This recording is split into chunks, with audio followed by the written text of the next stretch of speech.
East Hampton Town Board, we are live. Great, thank you, LTV. And good morning and welcome everyone to the East Hampton Town Board work session of February 6, 2024. Carol, if you could please call the roll. Councilmember Flight? Present. Councilmember Lease? Present. Councilmember Rogers? Present. Councilmember Calderon? Present. Supervisor Burke Gonzalez? Present. Now if everyone could please stand for the Pledge of Allegiance. I pledge allegiance to the flag of the United States of America and to the republic for which it stands, one nation, under God, indivisible, with liberty and justice for all. Okay, so today we start our meeting with the public portion, and we kindly ask you to keep your comments to 3 minutes because there are a number of folks that want to speak. And then we have 3 topics on the work session agenda. The first is Georgia Pond at Route 27 Rest Stop Stormwater Abatement Project, and that's brought to us by D&B Engineers and Architects, and I believe Melissa Winslow will introduce the project. Then we have amendments to Chapter 255-11-72 height, and our Deputy Town Attorney, Jamison McWilliams, will present on that. And then we have a FIMP update, and I believe Councilmember David Lease will bring us up to date on what's going on there. Then that's followed by liaison reports and resolutions. So let's start with public comment. I think you have a sign-up sheet, Carol, for me? Great. Beautiful. And I have Ed Galligan is the first person that's going to address the board, please. Welcome, Ed. Thank you. Thank you. I'm Edward Galligan. I live back over here, back of the snowflake on Maple Lane. And a few short years ago, maybe 15 by now, Jane Wood, the organist at St. Luke's for years and years, asked me to be her date at a luncheon at the senior center. And it was like, I've heard about that in the paper. And I went and I looked around and I thought, well, this is pretty good. And I must have been at least 78 or so, and I'm 88 now, so I guess I've been there 10 years. I have a good example of what you benefit by being a member of the senior center. The nutrition program, I cannot speak highly enough of. When I had the COVID, they took care of you by sending out meals. I had 2 hips replaced. I didn't like to cook. So there is a daily meal. The transportation program with macular degeneration, I couldn't drive. I had transportation. I benefited from that. I benefit daily from the transportation to lunch and from lunch. They take me shopping once a week. They also would take me to medical appointments. And so it's just, there's so many services there, not to mention the camaraderie. People have talked to me about, oh, I feel terrible, I don't want to do anything. But I come to lunch because I like talking to people. And I see that in the room. And when Jane went to California, I took over putting out a little newsletter about once a month and try to pep people up and keep them informed of birthdays and anniversaries and all the classes. There's exercise classes, there's meditation, people gather to knit. We used to watch opera videos. It's a very lovely center and a nice group of people to be with. And I just wanted to come here today and say thank you to the town for all that I've benefited from and kind of wave the flag about the plans for the new center. Thank you. Thank you, Ed. I just didn't catch his last name. Bousset, am I pronouncing that right? Oh, okay.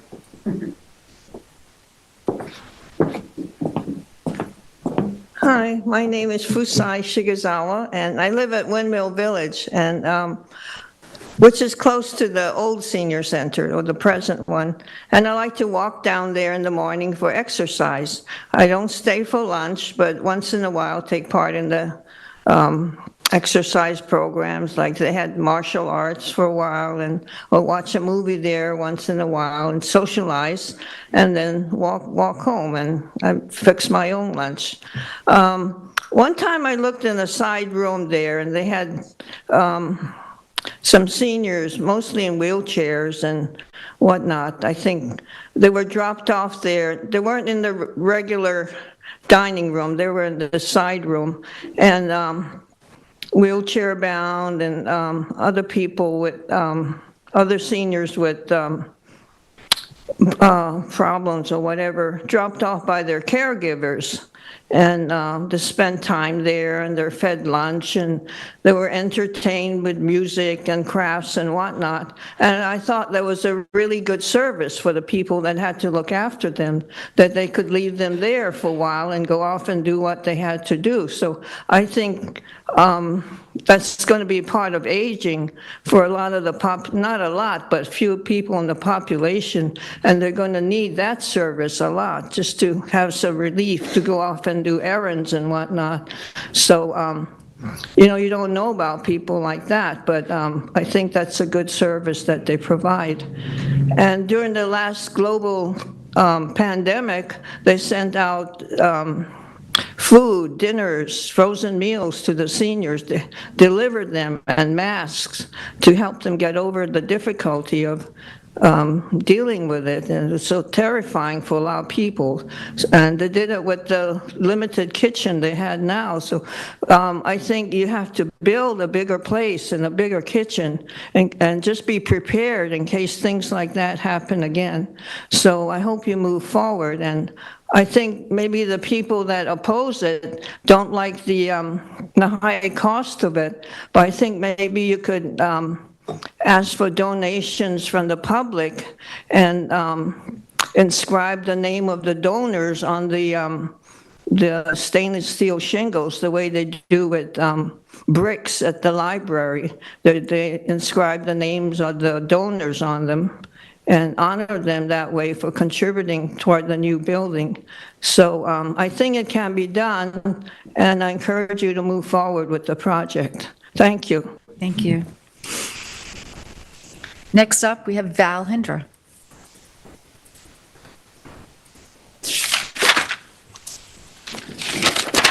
Good morning, Val. Good morning. I'm Val Hindra, and I've lived in Mobile Home 1 Park, 18 years now.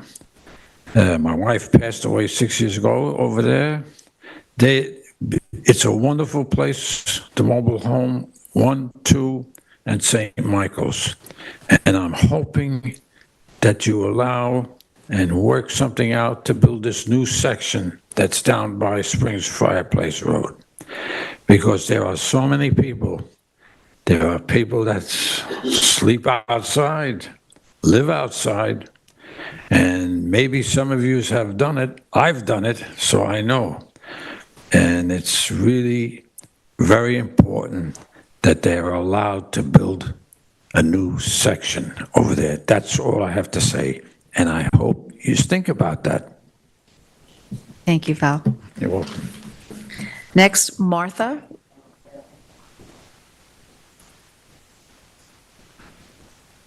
Hello, I'm Martha Ray.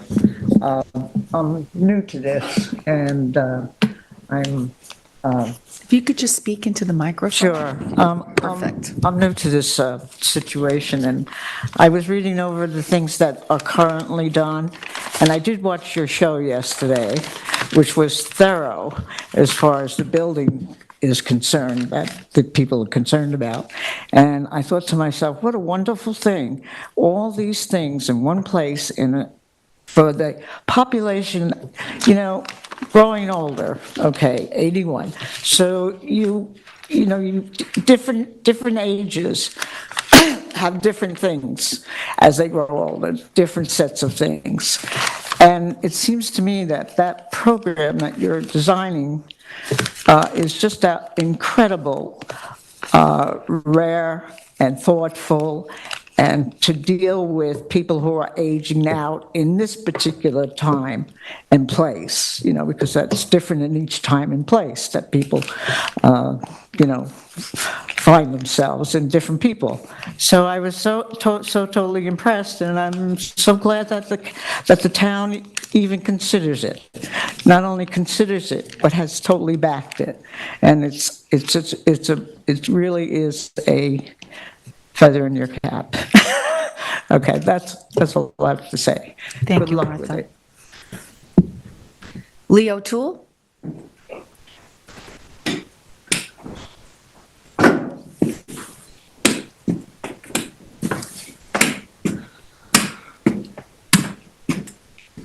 Welcome, Lee.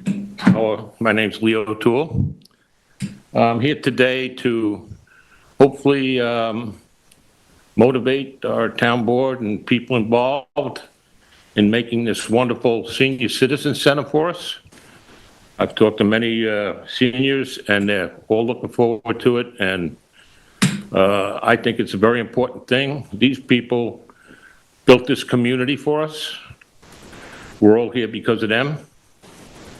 And I don't want to see delays or whatever the case might be. I just think we should move along quickly on this and get it done for them. And money-wise, that should be on the back shelf. I don't care what anyone says. I think we should spend the money on this place. If we don't, and we only do half of it or whatever, and then 10 years down the road, we decide to do the other half, what's that going to cost us? Probably twice as much. So why not get it done? The town could sell a couple pieces of land and pay it off, So hopefully we get it done fairly quickly and move on. And I live at Windmill 1. And we also want to get the board going on the building of our new buildings over there too. So we can get people off their families' couches or sleeping in the bedroom with their kids and get them in a home where they feel more comfortable. So I want to thank you for giving me this opportunity to say what I had to say, and hopefully we'll get this job done for them. We're not getting any younger. Thank you, Lee. Appreciate it. Sarah Davison?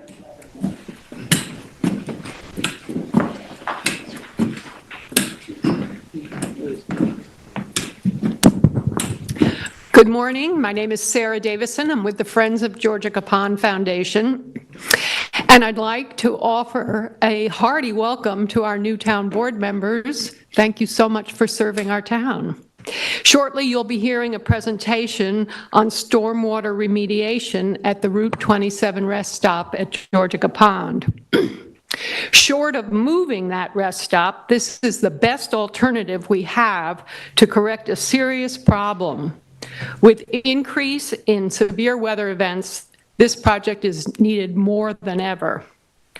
Friends of Georgia Capon has been advocating and working on this site since 2016, and I'd like to take a moment to thank the town's Natural Resources Department and the D&B engineering firm for getting us to this point. As one of only 3 public access points to Georgia Capon, it is imperative that the water quality at this site meet public health standards. Yet, the Surfrider Foundation, through a citizen science project, has been measuring dangerously high bacterial levels at this site for years, particularly after heavy rains. These findings were backed up by sampling by the Gobler Lab, and in 2016 and 2017, Friends funded a study by the Gobler Lab on microbial source tracking of this tributary and other tributaries of the pond. The study showed that the highest levels of bacteria in Talmadge Creek, which is the name of the creek at this site, originated from dog and small mammals. Now, this may sound odd to you. Deer and birds and human bacteria were also measured, but at this site, and at Cove Hollow, Georgica Cove, both sites of major stormwater inputs, this particular tract of bacteria are found in the greatest abundance. Pet waste is a known contaminant in stormwater, and so it can travel a great distance in the stormwater and enter the pond. I'd be happy to share the Gobler study with any board members who would like to see it. The site is very constrained, and the project, fortunately, has been made much more viable by the acquisition of the adjacent parcel by the Peconic Land Trust, which is now part of the Georgica Pond Preserve. Planning funding has been provided by the town's CPF program and a WQPRP grant from Suffolk County that Friends secured. And we will continue to assist in securing implementation funding of the project. So we are ready to start, and we hope we have your support. Thank you. Thank you, Sarah. Matt Swan?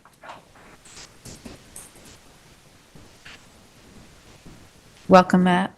Hello, thank you for having me. Matt Swain, Peconic Land Trust.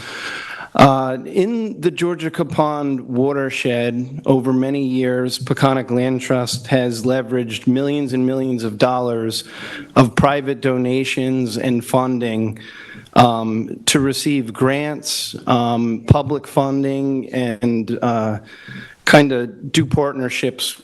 We have one going with the CPF right now. We're currently finishing up an entire pond-wide groundwater pore water survey, looking at the nitrogen coming into the pond. As Sarah said, we own the adjacent lands to the rest stop, one of the areas slated for a bioswale. One of the things we have no control over as a nonprofit organization is what is coming into the pond from the surface water runoff along 27 there. I personally go there each week and clean the site up, and I'll tell you, on an average week, it's about 2 full black bags of garbage that I pull out of the pond. So I go in with my waders, I clean it up, and those are just things we can see. There's so much bacteria, salt runoff, oil, gasoline coming into that pond. I just want to throw the support of Peconic Land Trust behind this project. It's totally necessary, and I think it's money well spent. Not only that, but this is essentially the gateway to East Hampton. And if you go into our park that we created, it used to be Il Molino Restaurant. You'll see a beautiful, accessible trail there, graded out. We did a whole pollinator habitat. There's signage, educational material in English and Spanish. But we continue to have this erosion issue coming off of Montauk Highway. So I just want to support this project to its fullest, and if there's anything further that we can do as an organization, we're right here with the town, so I would love to continue this partnership. So thank you. Great. Thank you, Matt. Thank you. Is there anyone else here that would like to address the board? Jason, is there anyone on the line? There is no one on the line. Just one question. Sure. On the pond over in Georgica, do they still allow the people to canoe in that pond? Yes. Yes. Maybe that could be one of the problems. Thanks, Val. Okay, so we'll move now to our topics. Melissa, do you want to introduce the first topic? Good morning, Town Board. Good morning. Melissa Winslow. I'm a Principal Environmental Analyst in the town's Natural Resources Department. And I'm here today with Tom Schaefer and Gregory Buckley from D&B Engineers and Architects. Yes, I have as well to as admit Gabriella. that. Okay, Thank great. you. And Gabriella Verdeber from Arrayas Design. They'll be presenting the board the final designs for the 27 Rest Stop Stormwater Abatement Project. As Matt said, this site at the 27 Rest Stop in Wainscott is the gateway to East Hampton. located immediately adjacent to Talmadge Creek, and has direct inputs of stormwater runoff into Georgia Pond, which is a priority water body in East Hampton and included in our water quality improvement plan. Due to evidence of high flows of stormwater, deteriorating water conditions, and safe access to the pond, as well as documented high bacteria and nutrients into Talmadge Creek, this project has a great need. The town of East Hampton and Friends of Georgia Pond executed a memorandum of understanding in 2020 and received the support of the town board to move this project forward. This first phase has been funded through a combination of Suffolk County WQPRP, or 1/4% funding, in addition to CPF water quality funding.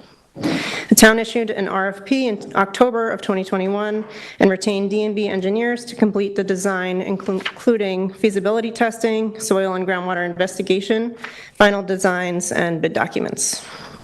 There are 3 study areas which were incorporated into this project: the Route 27 rest stop, owned by New York State Department of Transportation, the Georgia Pond Preserve, owned by the Peconic Land Trust, and the road right-of-way along Old Montauk Highway directly to the north of the rest stop. Our goal for this project is to make better use of the available space, capture and treat stormwater runoff from the impervious surfaces by promoting infiltration and natural treatment, as well as removal of invasive species and restoration of native habitat. This work will also create a beautiful native landscape to improve water quality of Georgia Pond and provide safe access to Talmadge Creek. This work has been the collaboration of many different entities, including the town and village of East Hampton, New York State Department of Transportation, the Friends of Georgia Pond Foundation, Peconic Land Trust, and the East Hampton Town Trustees. The continued active participation and support from all these stakeholders has gotten this project to this point and will keep the momentum moving forward for continued success. So with that, I'll hand it over to our team with D&B, who will review the designs and the planting plan with the board. Great, thank you, Melissa. Welcome, Tom, Gregory, and Gabriella. Hi, good morning. Can everybody hear us? We can. Okay, great. I'm going to share my screen. Perfect.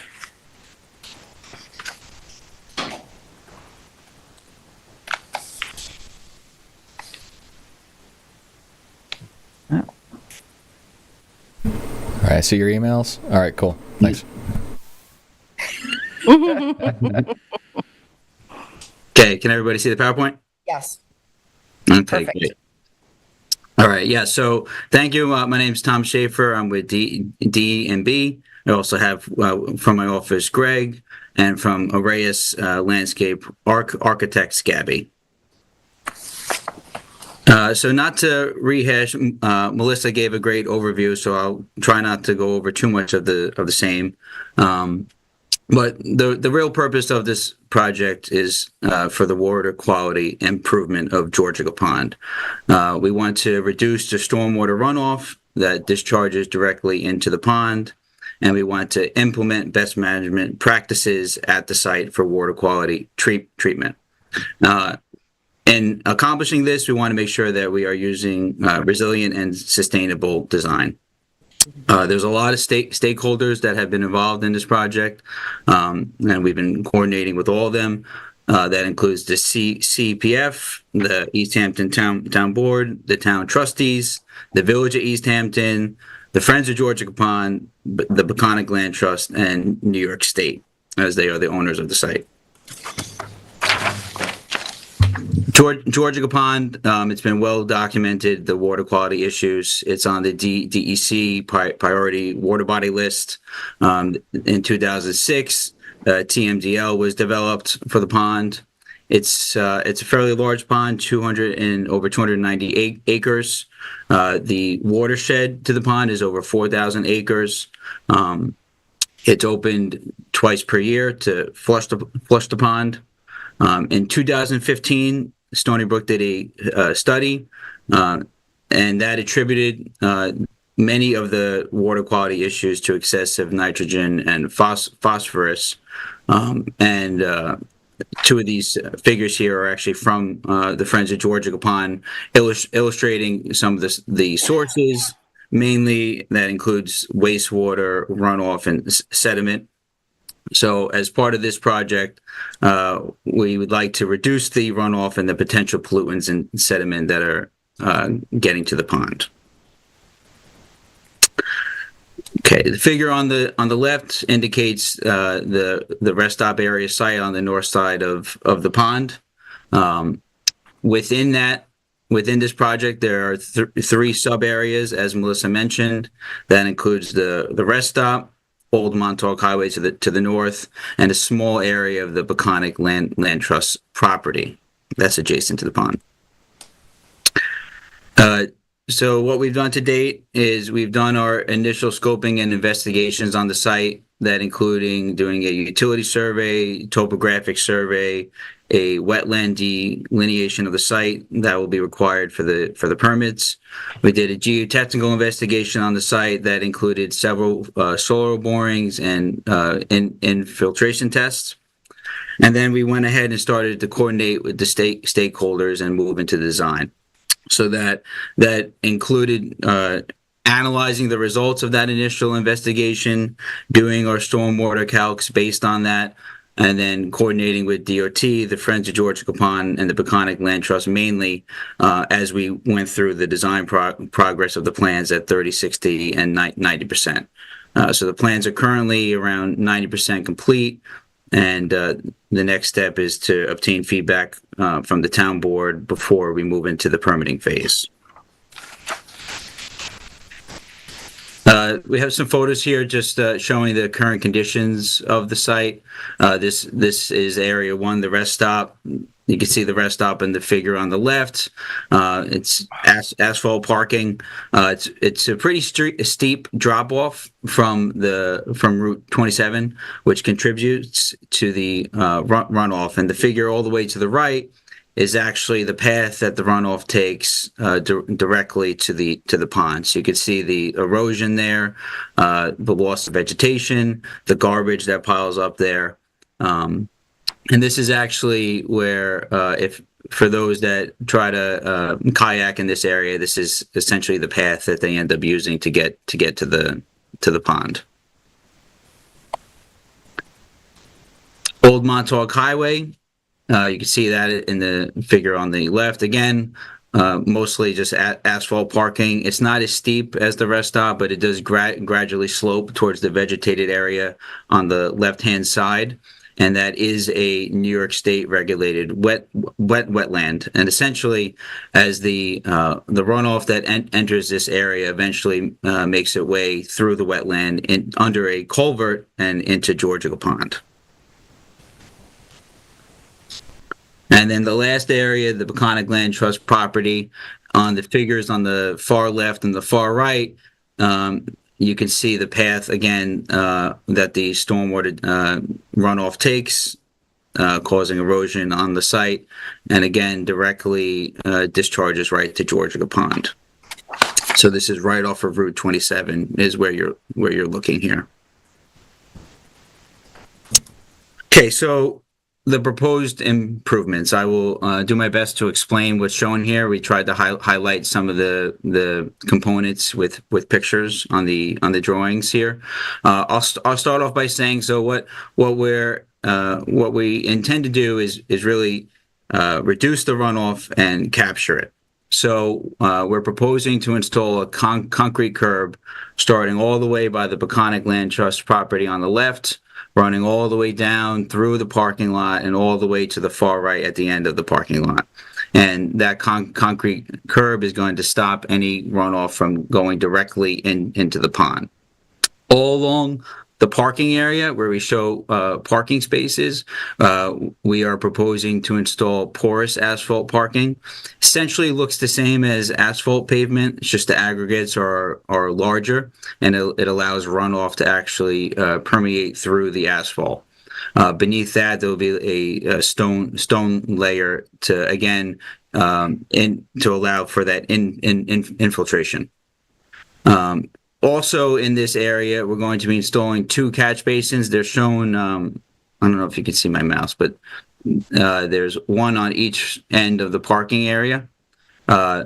Any runoff that isn't infiltrated into the porous asphalt will go into these catch basins, which will be installed with sumps, and that will allow for any sediment to be captured before entering into the stormwater piping. The stormwater piping that connects these structures is going to be a perforated stormwater pipe, again, to allow for the runoff to infiltrate. And then that piping will be directed to a new stormwater quality treatment unit that will be installed below grade, so you won't see that. That will be below the surface. That will essentially treat any of the runoff that isn't infiltrated into the soils. So that will capture any garbage, and then it also has filters that will capture pollutants before discharging into the pond. Also, at this site, that area where I showed the erosion and the garbage collecting, where people access the pond with kayaks, we're proposing to do a permeable paver system here to stabilize this area, and also just to maintain access for those that do want to access the pond with a kayak. They will have the means of doing so, so we're not closing that off to them. And this picture here, it's showing these gray stones, but we would select a more natural type stone to the area of East Hampton. This is just an example from the manufacturer. And then also along the parking area, along the concrete curb, we'll be putting in a split rail fence behind the curb. And then behind that, we'll be doing a permeable walkway all along the parking lot here that will lead to a new bench area, and you'll have a spot where you can actually view the pond, which you really don't have now. The permeable walkway, again, it looks like asphalt, but it's available in different colors. This photo here has a reddish tint, but we could pick many different options. And then lastly, on the Peconic Land Trust property, where stormwater runoff is currently entering the site, that will be fortified with a riprap swale, and we'll be installing a new bioretention area. That's shown here. Looks like my mouse is not. Here we go. That's showing this area here. Any storm event beyond the design capacity of this bioretention area will then have an overflow swale shown here that will lead towards the pond. For the old Montauk Highway site, not as involved, but very similar concepts here. We would like to install a new bioswale along that vegetated area along the shoulder. That will have a split rail fence in front of it, just to prevent any cars from pulling onto the plants and damaging them. And then again, a riprap overflow swale from there to the wetland area, just to protect from erosion. Okay, and I'm actually going to turn it over to Gabby to review the type of vegetation that we're proposing at each site. Good morning, everyone. My name is Gabby. I'm from Arius Design. So the design here with the intention for the bioswale and the basically any of the stormwater management, we wanted to make sure that all of this was natives because the native plant materials will have the best stabilized root system to basically exist here post the 5-year maintenance plan. And essentially, we wanted to also beautify the area by naturalizing it, because as of right now, there's a lot of areas that do not have plant material where you can see that, people have kind of traipsed through the site. And as Tom mentioned, the split rail fence will help that, as well as the curb in preventing the stormwater from flowing over. But any stormwater that does happen to make it into this planting area, the roots will help to absorb the quantity of the water and also purify it before it percolates back down into the ground or gets into the pond. So some of the plant materials that were chosen here were based on what was pre-existing at the site and also what would do best for the existing conditions of the area, as well as create a certain aesthetic to the area. And so we chose some species such as the swamp red maple, which you might be familiar with. It gets beautiful fall color, and also has a very strong root system. It's also very common in this area. Another example would be the sweet pepper bush, which gets a nice pink flower, can tolerate some shadier conditions. You also have blueberries. Blueberry bushes are very common in this area, as well as the bayberry. So those are some of the shrubs and trees of the area. I'm not going to go through every single one, but generally speaking, we have a lot of mix of grasses and perennials, some that flower, some that have more aesthetic just visually with the foliage. But again, the focus here was for stabilization of the bank that's there, as well as the drainage area. So we wanted to make sure that the species that were chosen were ones from the area, as well as ones that could absorb and take in the water quantity that will be here. Same concept here at the rest stop area. We dwindled down the plant list because in this area is extremely shady and there's very few plants that, would do well. So we wanted to make sure that we really focus in on that. It's a lot of ground cover here. So you've got the shrubbery, which is the sweet pepper bush, which I mentioned in the last slide. And then you have your Pennsylvania sedge, which is a low growing, green. We've got black huckleberry and cinnamon fern. This is a very simple plant palette here, but again, the intention is to make sure that we can absorb the water and the water that's falling here, and treat the water as well. Thank you, Gabby.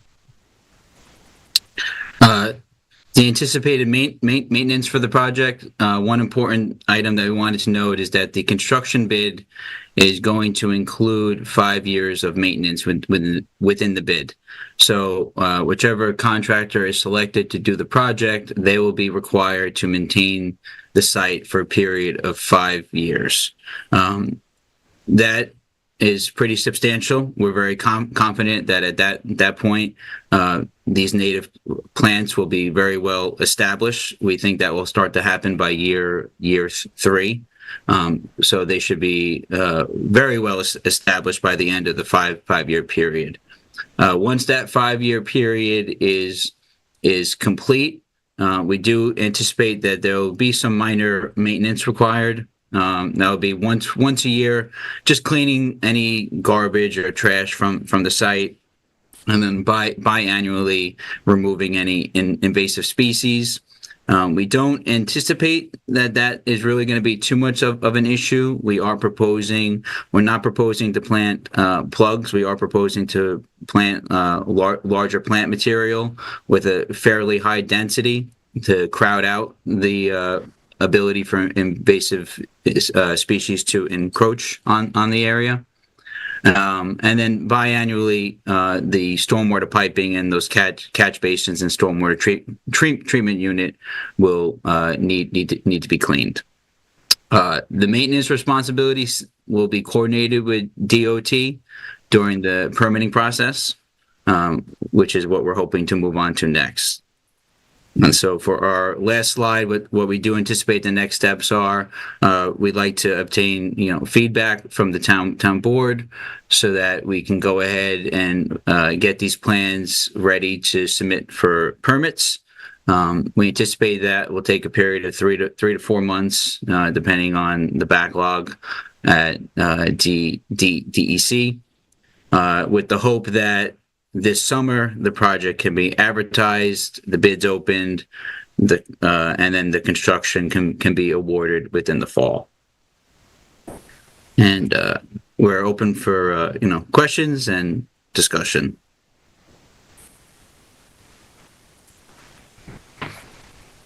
Great. You want to take the PowerPoint down? So Sure. Perfect.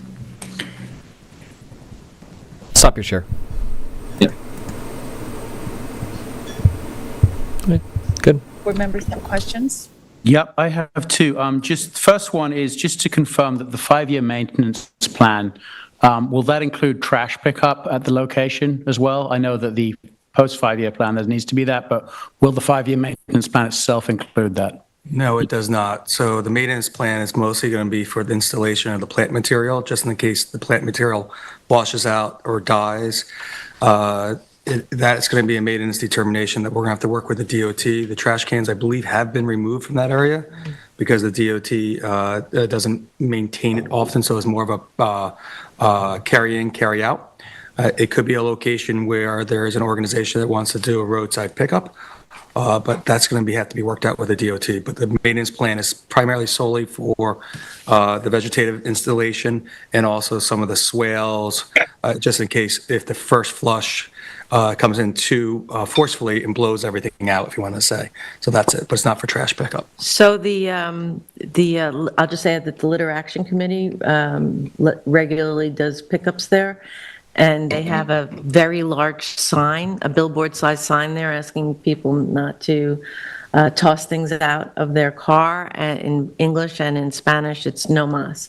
So there's signage there, and we hope more education can be across the board everywhere in town on litter. But yeah, things go out of a car quickly here, not just from people using it. I think they're more inclined to take their stuff with them, but drive-bys are also a problem. So please don't throw your trash out of your car windows in East Hampton or anywhere. Second that.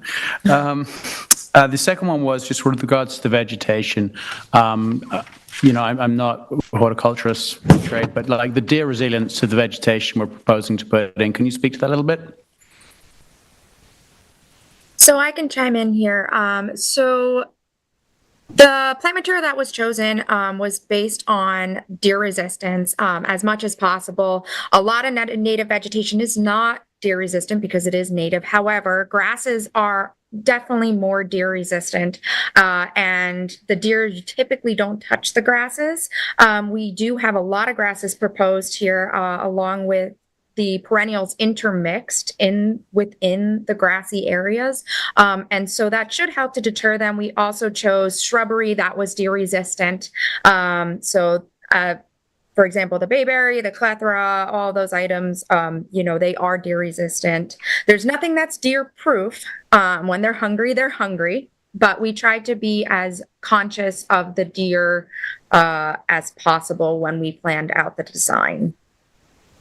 Great. And then just my last question is with regards to the below-grade stormwater treatment system, will there be testing of the sediment that collects in there to kind of view toxins that are going into that system or no? So there is a plan that we are going to develop in terms of follow-up at this site to test that everything is functioning as it is. That still needs to be developed, but that will be a component of it. Thank you. So if I have a couple of questions or just comments. So it's been a pleasure working with PLT, the Friends of Georgia Pond, myself being the liaison to the Water Quality Technical Advisory Committee for the town board. I've seen this presentation and worked with this group. I also want to thank the Assemblyman Fred Thiel, who is a supporter of this project, knowing that it's on state property also. Can you just explain what the size of the stormwater event that this is planned for? Yeah, so we typically try to design all of our stormwater projects for the 10-year storm event. That's typically the most cost-effective option. When you start trying to design for anything larger than that, your systems become too large and not cost-effective. So we design with the 10-year storm event in mind. And with that, one of the main things when you get into a stormwater retention or these types of designs is make sure you encapsulate as much as the first flush as possible, because the first flush of a rain is where it takes greases off the road or pollutants off the land. You want to encapsulate that before it gets to the headwaters. Are you confident that this design will encapsulate the first flush? Yes, yeah, and that's you probably caught some of it during the presentation, but we feel like we have come up with a pretty redundant system where there's options upon options to capture that, whether it's the porous pavement, whether it's the catch basins or the perforated piping with the stone layer, the bioretention areas. There's different components that are all going to work together, and that was kind of the hope. Thank you. And I know, Tom, this group knows about my concerns about maintenance as I look out. A 5-year maintenance plan will hopefully make sure that the size of going from plugs to 1 to 3 gallons, everything hopefully will root in and be able to withstand any type of large rain events that we're just getting right now. Part of the long-term maintenance on here is working with the New York State DOT, because the water course here goes almost as far back as Stephen Hand's Path and almost as far west as Bathgate, and that the storm drains have to be also kept up. I know New York State's been out here recently, but that's an ever-going process that we'll continue to work with the DOT and the state on this location. But I'm happy to see the maintenance, because there's a couple factors we're using here. The DOT, one of the questions initially came out, why not get rid of this location for pavement? The DOT has to have a certain, they have a prescribed distance in between rest stops. And this is one of the last rest stops that there are on the east end, this designated rest stop. So that's why we have to keep, and we worked within what the water course was there. It still allows for overnight parking of trucks if needed be in these areas then too. But also works with different type of methodologies that we haven't seen yet. The True Grid is going to be very great to see, the permeable pavers. I look forward to seeing that. I think that's going to be great to see as a little bit of a test area. I thank you with the vegetation, particularly on the main highway. This is the gateway, not just to Waynescott, but to East Hampton. So to get it right is important, but also the design of the use of the shrubby, of woody vegetation is not too large that will overgrow the area, and hopefully will stay down with the grasses. So I thank the team for evaluating those criterias. Last thing, nice and quickly about it, there's actually a sign down there. I want to make sure it stays in place. It is a New York State 1935 Department of Education, big metal sign that tells about New York State. Those were put out there for tourism back in 1935 by the Department of Education. And you see them in other locations out here then too. So part of this is when this goes to work, I wouldn't mind trying to make sure we take that sign down as a town and to repair and just repaint it, and we can replace in place also, because it gives a lot of great information about the state and also New York. But it's been a pleasure to work with the group here. I look forward to moving it ahead. Yeah, I just would you please elaborate on the permitting process for this project? Yeah, so there is work that's being done within a wetland area. So we do need to go to the DEC. I do anticipate that this is a fairly favorable project. There are a lot of benefits to this. So I don't anticipate that permitting process to be too difficult with them. This should be very well accepted. The DOT, we have already had meetings with them. They have reviewed the plans, and we have addressed their initial comments. So the return back to them also should not be too difficult. Many of their comments are just related to seeing more of the details, because we went to them early on in the design process to make sure that what we were moving forward with was something they were ultimately going to accept. Again, I do feel that they will be favorable to the project. The main issue that probably will be some further discussions between DOT and the town will be the maintenance after the 5-year period, because DOT has to accept that this is on their site and we're going to have to maintain it. Thank you. Ian, do you have any comments? No. I just have a couple, yeah, obviously, there's great partners on this. We've got the government partners with New York State, the county, the town, and then with Friends of Georgia Pond and the Peconic Land Trust. So that's a win right out of the box, right?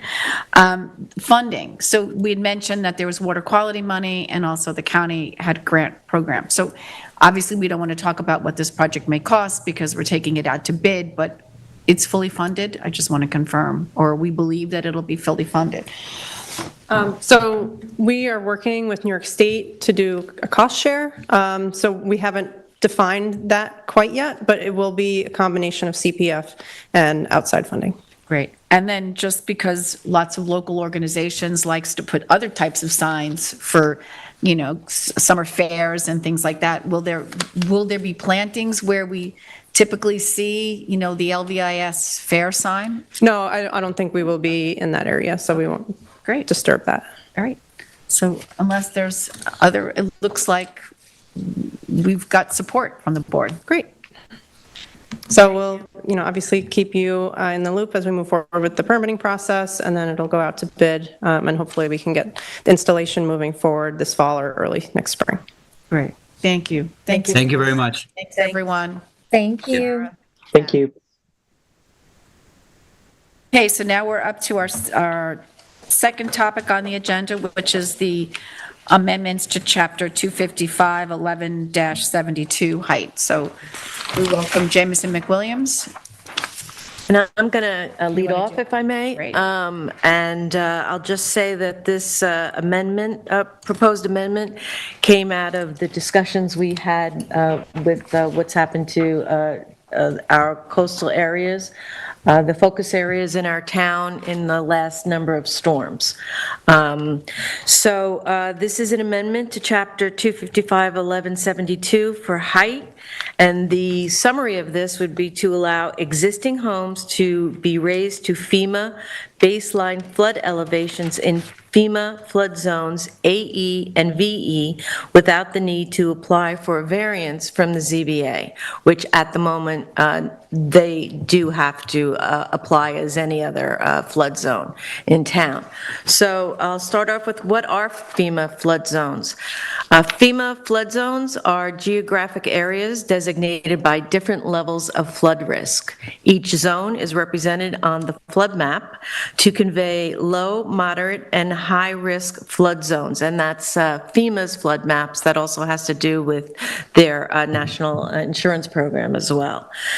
What are the definitions of AE and VE flood zones? Flood zones AE and VE are also known as special flood hazard areas, since these are the ones that we see and are generally the zones where the flood risks are known to be very high.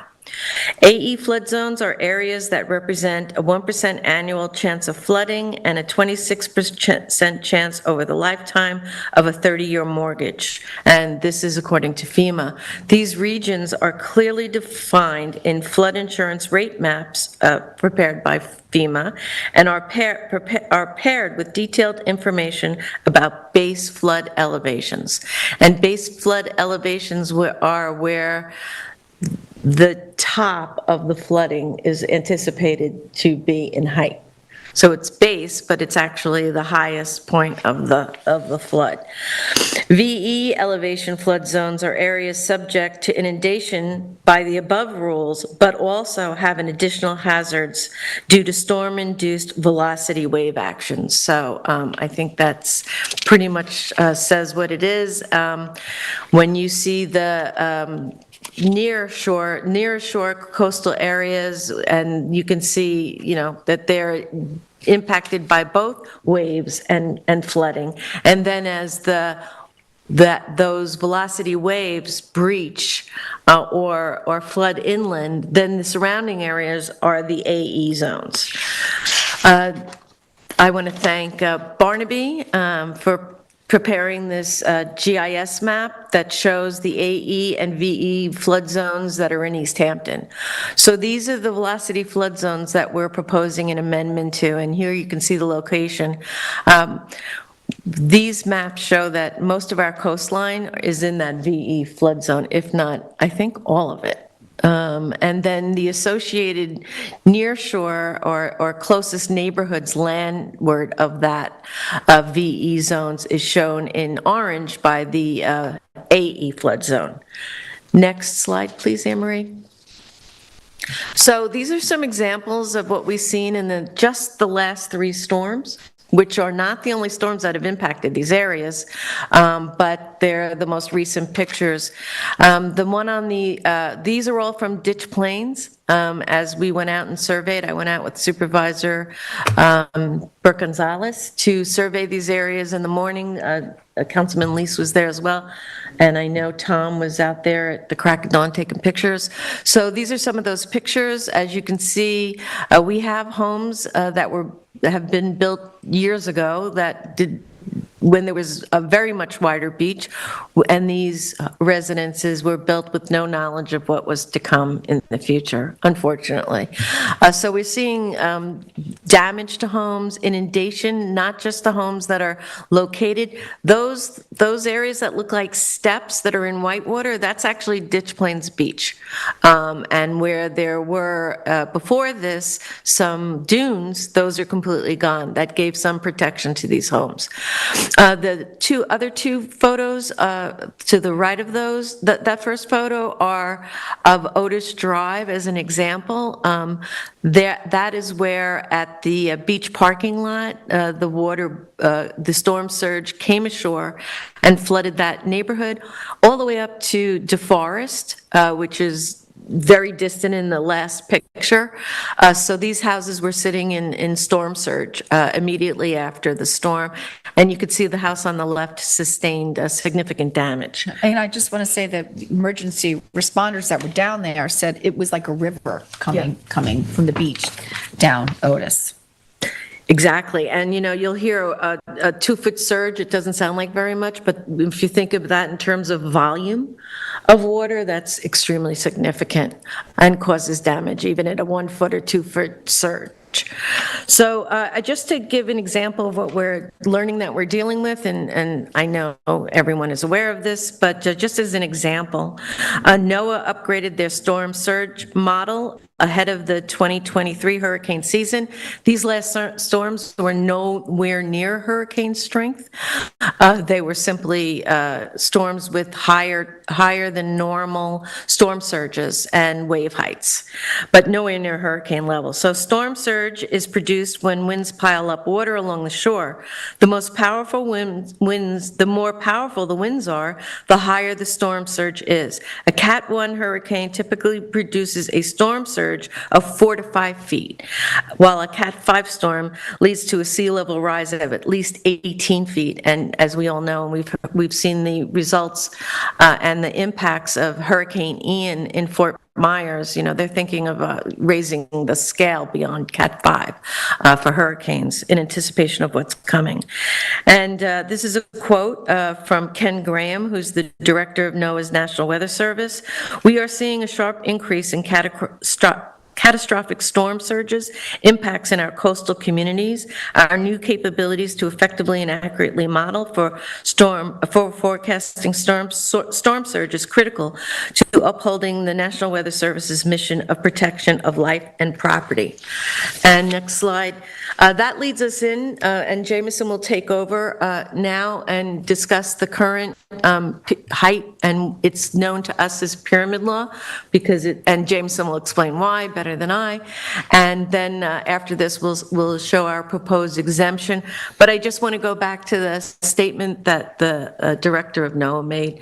It is up to us to protect life and property, and that's why, after what we've seen happening in our focus areas all along that were noted in the CARP study, the Coastal Assessment Resiliency Plan, which now is part of our comprehensive plan, I think it is time to act on this one particular exemption.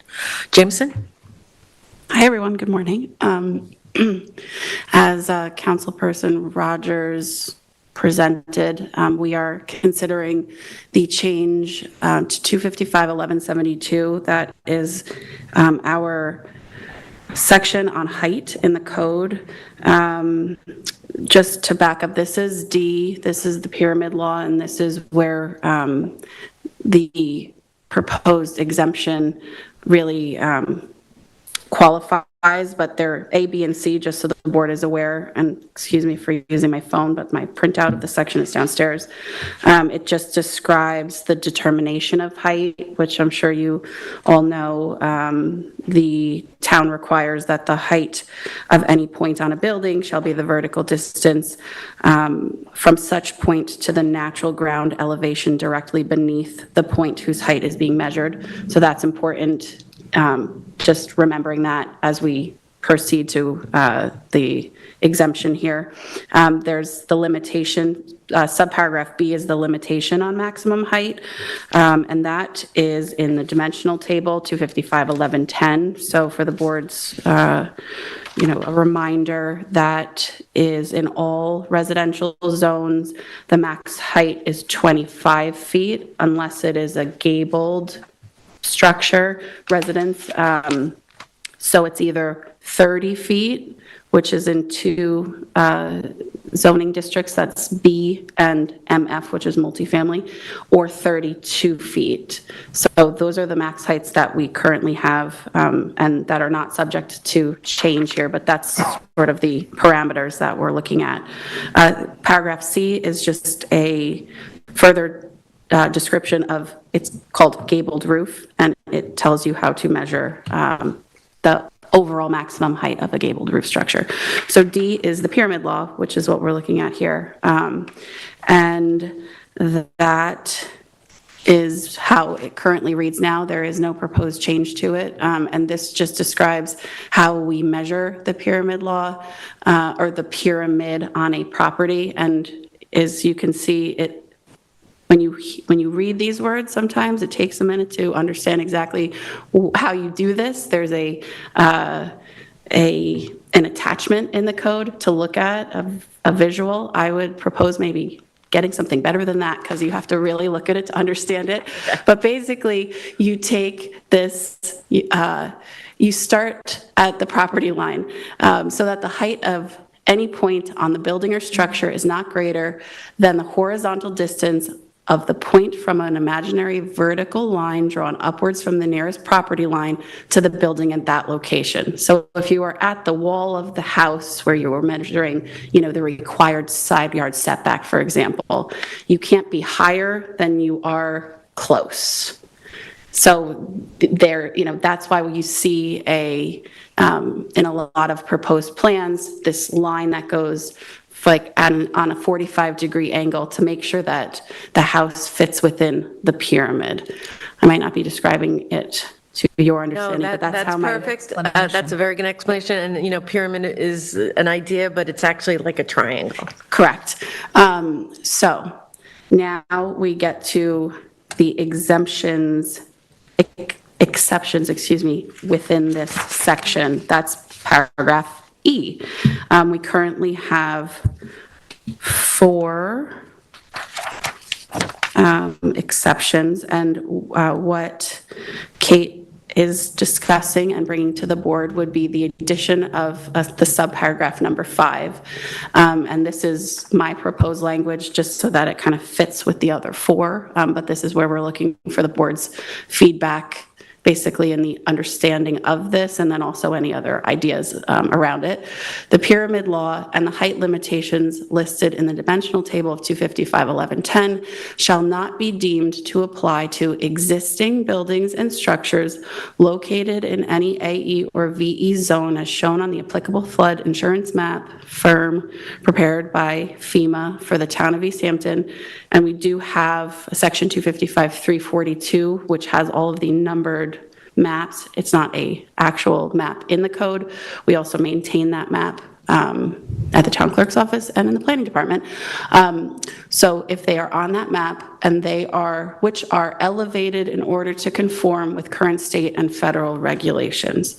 So just as Kate explained, if there are homes like those in the photos, they're in one of the applicable zones, they will have a base flood elevation associated with their lot based on the location on what map it appears. And this exemption is therefore accepting them from having to conform with the pyramid law and otherwise the height limitations, so they can raise their house in its exact configuration and be protected from any future weather events. Without having to seek a variance from the code, right? Without having to seek a variance from the code. So often, well, in every circumstance, if they're on this map, there will be a required BF fee, and that is going to be a number that corresponds to the topography. That can, and it may, but it often does not, confirm or coincide with what the actual natural ground elevation is existing at the time. So to get it to the required BFE, you would have to raise it. If under our current code, you're piercing that pyramid because you're going higher, than what would be allowable. And likely if it's a 2-story dwelling, you're also going higher than our maximum height under the dimensional table. So if today anybody brought that to the building department and said, I need building permits, I want to do this work, they would refer it to the zoning board because you would need these required variances. So the intention here is to, in these very limited circumstances, to accept them from that process. So my experience in the 9 years on the zoning board is that if it's as we call it, in kind, if it's the structure as it exists without any expansion proposed, then federal law would actually supersede what the zoning board could do in denying a variance in that situation. Right, and you have much more experience on the zoning board than I do, but I would expect that is that would be the question after the many, weeks and months on the queue to get in front of the zoning board, that then it just becomes sort of a procedural step that the board says, we actually don't really have any ability to deny this, so you're just bringing it here to get the stamp so that they can get the building permits, and that does take time. So to your point, yes, they get in front of the zoning board, and then the zoning board can't really do anything besides say yes in this limited, and keep going back to that because there's a question, sort of a follow-up question that I had for the board in terms of, number one, if a property owner wants to raise it but do anything else, the way that this is written, it would just kick them back to going through our channels that we have set up now. And that is... What do you mean by if they had a 1,500 square foot house that they want to raise and now they want to expand it because they want to add? Right, take this opportunity to raise it, but expand it. So I understand that. Kate's position, and that is not captured here. Or new construction. And also new construction, that if you know your flood zone, but you have the time and your to plan your project accordingly, and there's no emergency to get out of the regular queue to get to zoning board. So that's that. But on the question of expansion, it did have me thinking how the board potentially wants to handle if, let's say, a property owner avails himself of this and it's 5 years, everything's going fine, and then they decide they want to expand. I could see the scenario where, let's say it's a 2-story structure, so that's what's piercing the pyramid law, that's what they're getting the exception from, and they propose a single-story addition off the back, and it otherwise meets zoning. That would just be building permits, unless... It pierces. Unless it pierces. If they want to do a 2-story structure, so it pierces, are we saying they go to zoning board for that addition? I can only give my opinion, and yes, I think that the review for any expansion would be proper, because that would preclude them from that type of review. And then you'd really have to look at all the 5 standards that you have to do at the zoning board, and you wouldn't be doing that on an expansion if it pierced the cap. So you'd be kind of granting expansions without review on properties, and I can't think of anywhere where we really do that. Right, well, we do have the section in the code 255-142, which I had to print. I did not know that off the top of my head, but that's the non-conforming buildings and structures. And conceptually, I was likening it to expansion of non-conforming structures generally, right? What we're doing is allowing for a non-conformity. And it may matter how we define it. Non-conformity. Right. Because right now, we say in the code that a non-conforming building or structure lawfully existing on a lot, or a building or structure which lawfully exists on a non-conforming lot, may be enlarged, reconstructed, altered, restored, or repaired in whole or part, provided that the, quote, degree of non-conformity is not thereby increased. Right, so for purposes of subsection, an increase in the degree of non-conformity shall include an increase in the amount of non-conforming buildings or structure's gross floor area, which is located within a required setback area, or an increase in any portion of the building or structure located above the maximum height permitted or within the required pyramid law setback. So really, my focus is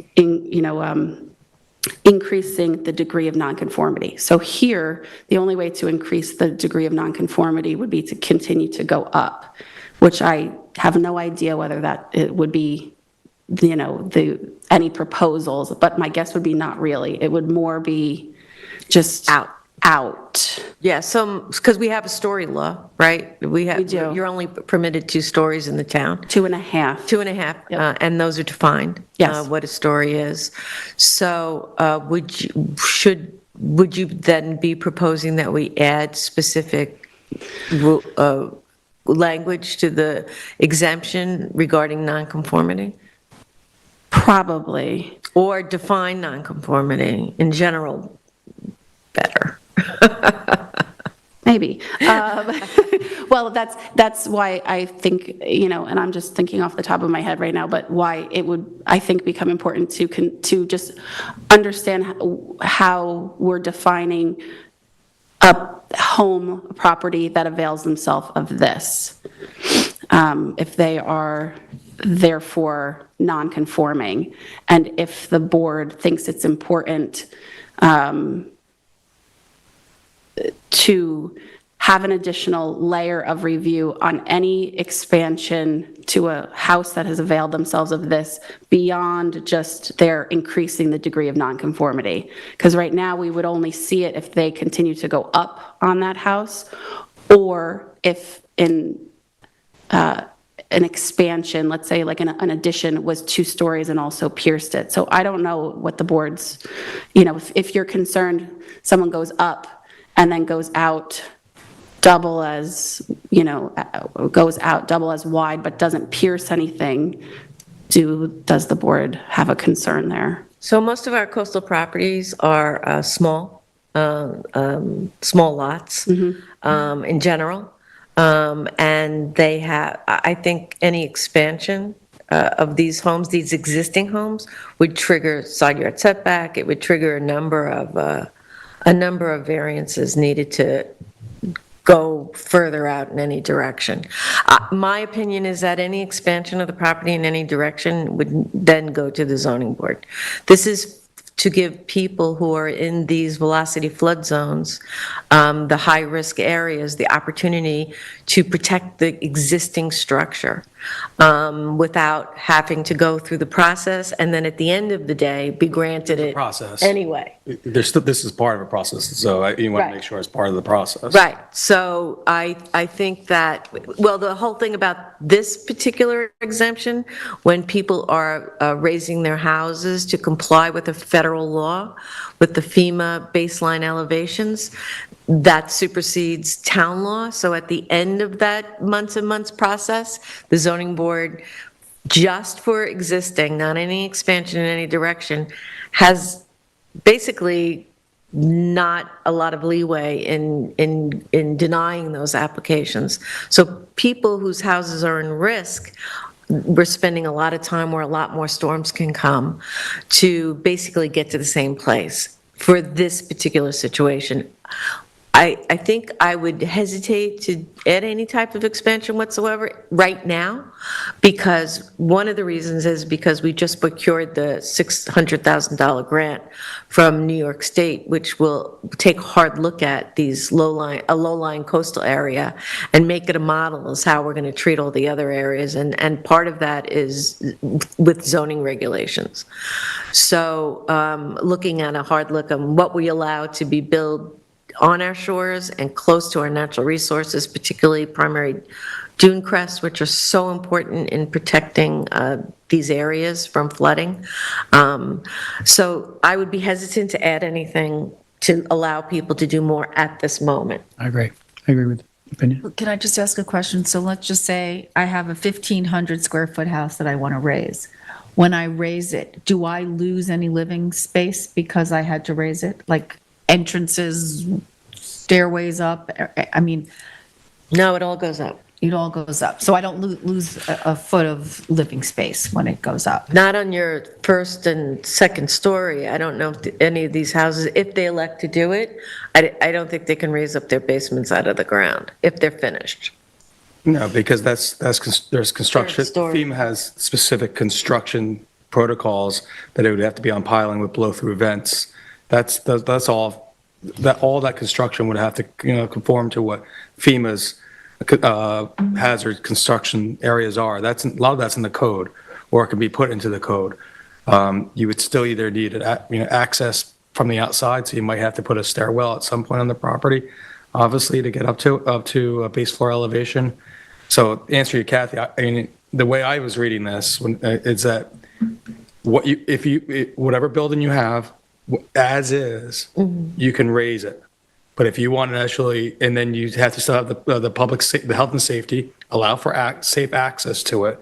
So yes, there might be a stairwell that has to come off of it.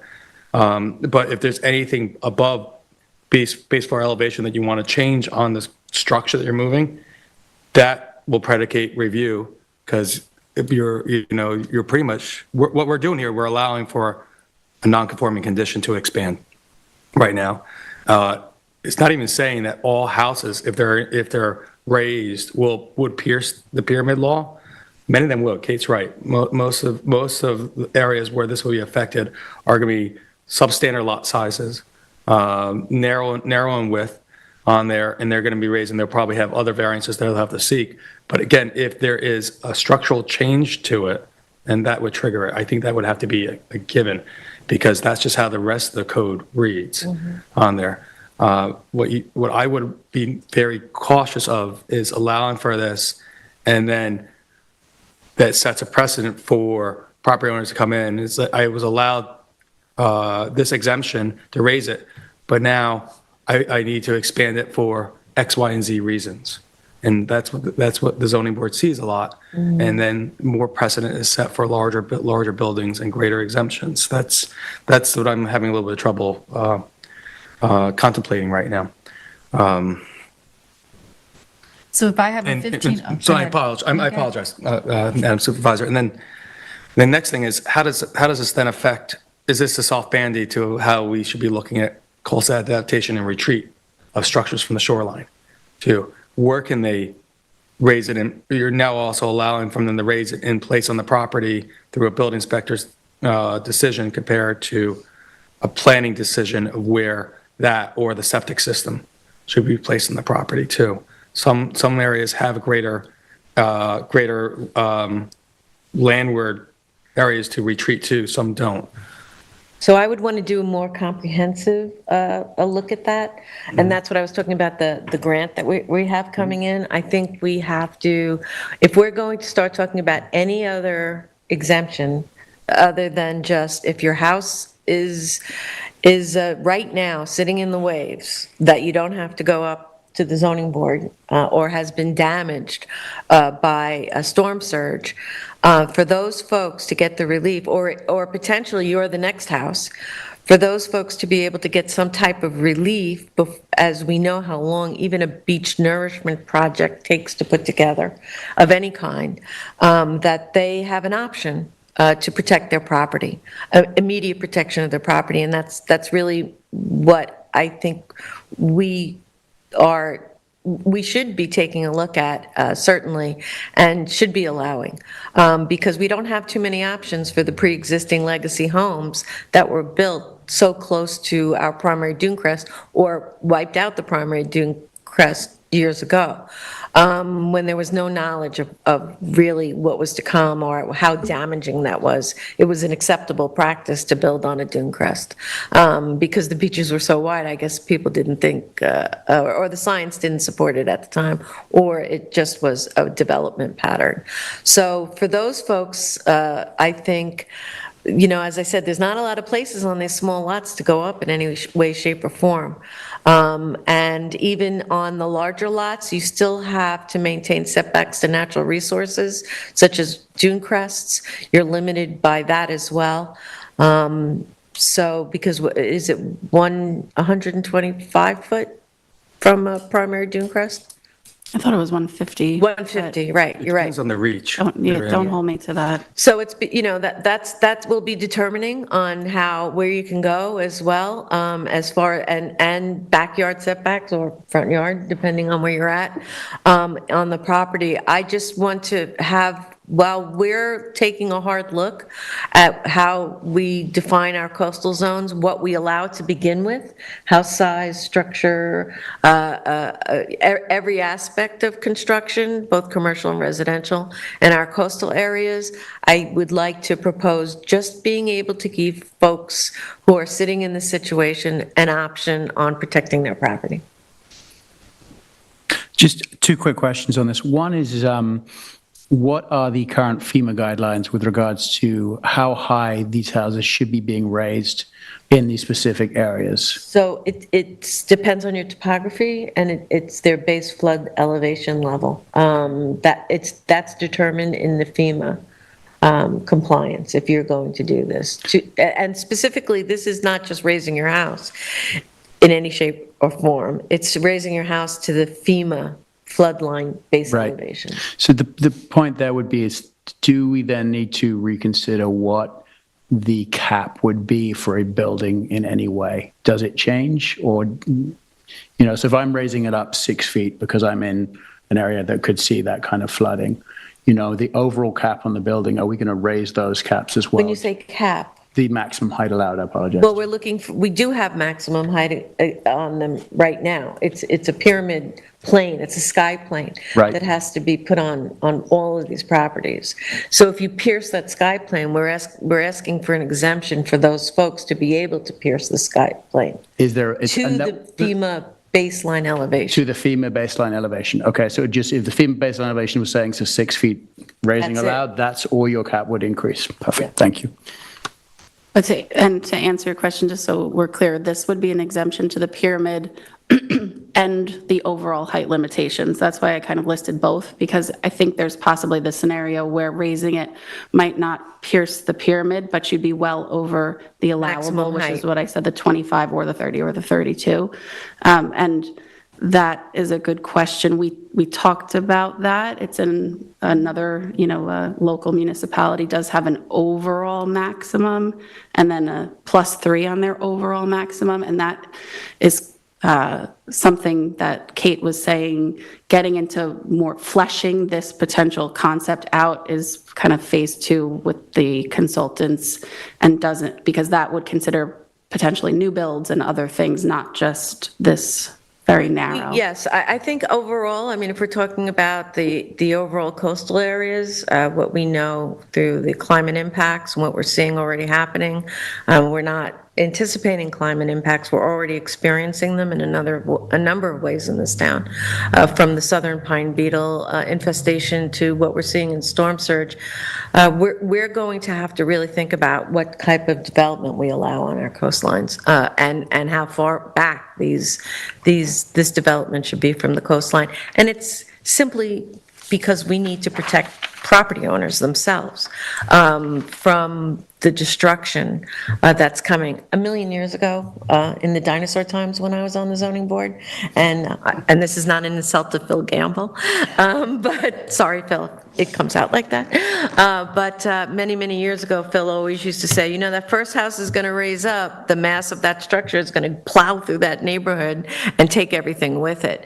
And boy, did that stick in me, and that was before all this awareness that we have of the climate impacts. So all of those decisions will come after we go through the process of with the consultants and the planning department and natural resources department, and come up with a plan for our coastal zones, a comprehensive plan.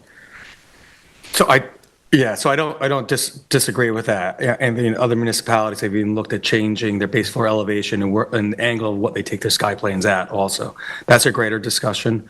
Also, if you go back to this here, I would say that you might want to look into language that would go into the pre-existing aspect of it, that states that 255-1172E in the pre-existing non-conforming condition is allowed, but these are the triggers that would not allow for an expansion without a review.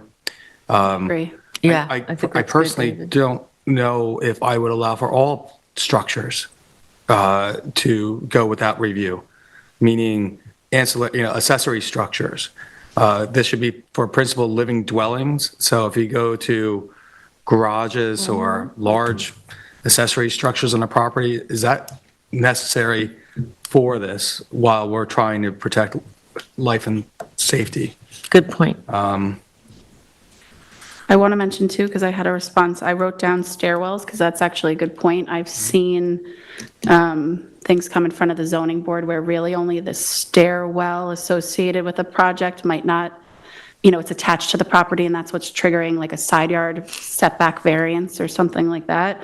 So I think unless with the current, where we have, which are elevated in order to conform with current state and federal regulations, I'm assuming that the current state and federal regulations provide for access to this elevated structure, but I think we should take a look, and if not, make it more clear that. Two accesses, but yes. Yeah, proper, safe egress, that provided that it's in the most conform, that they have to find the most conforming location, but that if they can't, that if that's the only thing, I think we have to allow that too, obviously. Yep. In the only language of federal regulations, it's that for construction of the structure in a FEMA zone also, because there's, do we just add in that also that blurb that federal regulations mean construction in a FEMA zone, which is highly, spelled out. Is that new construction?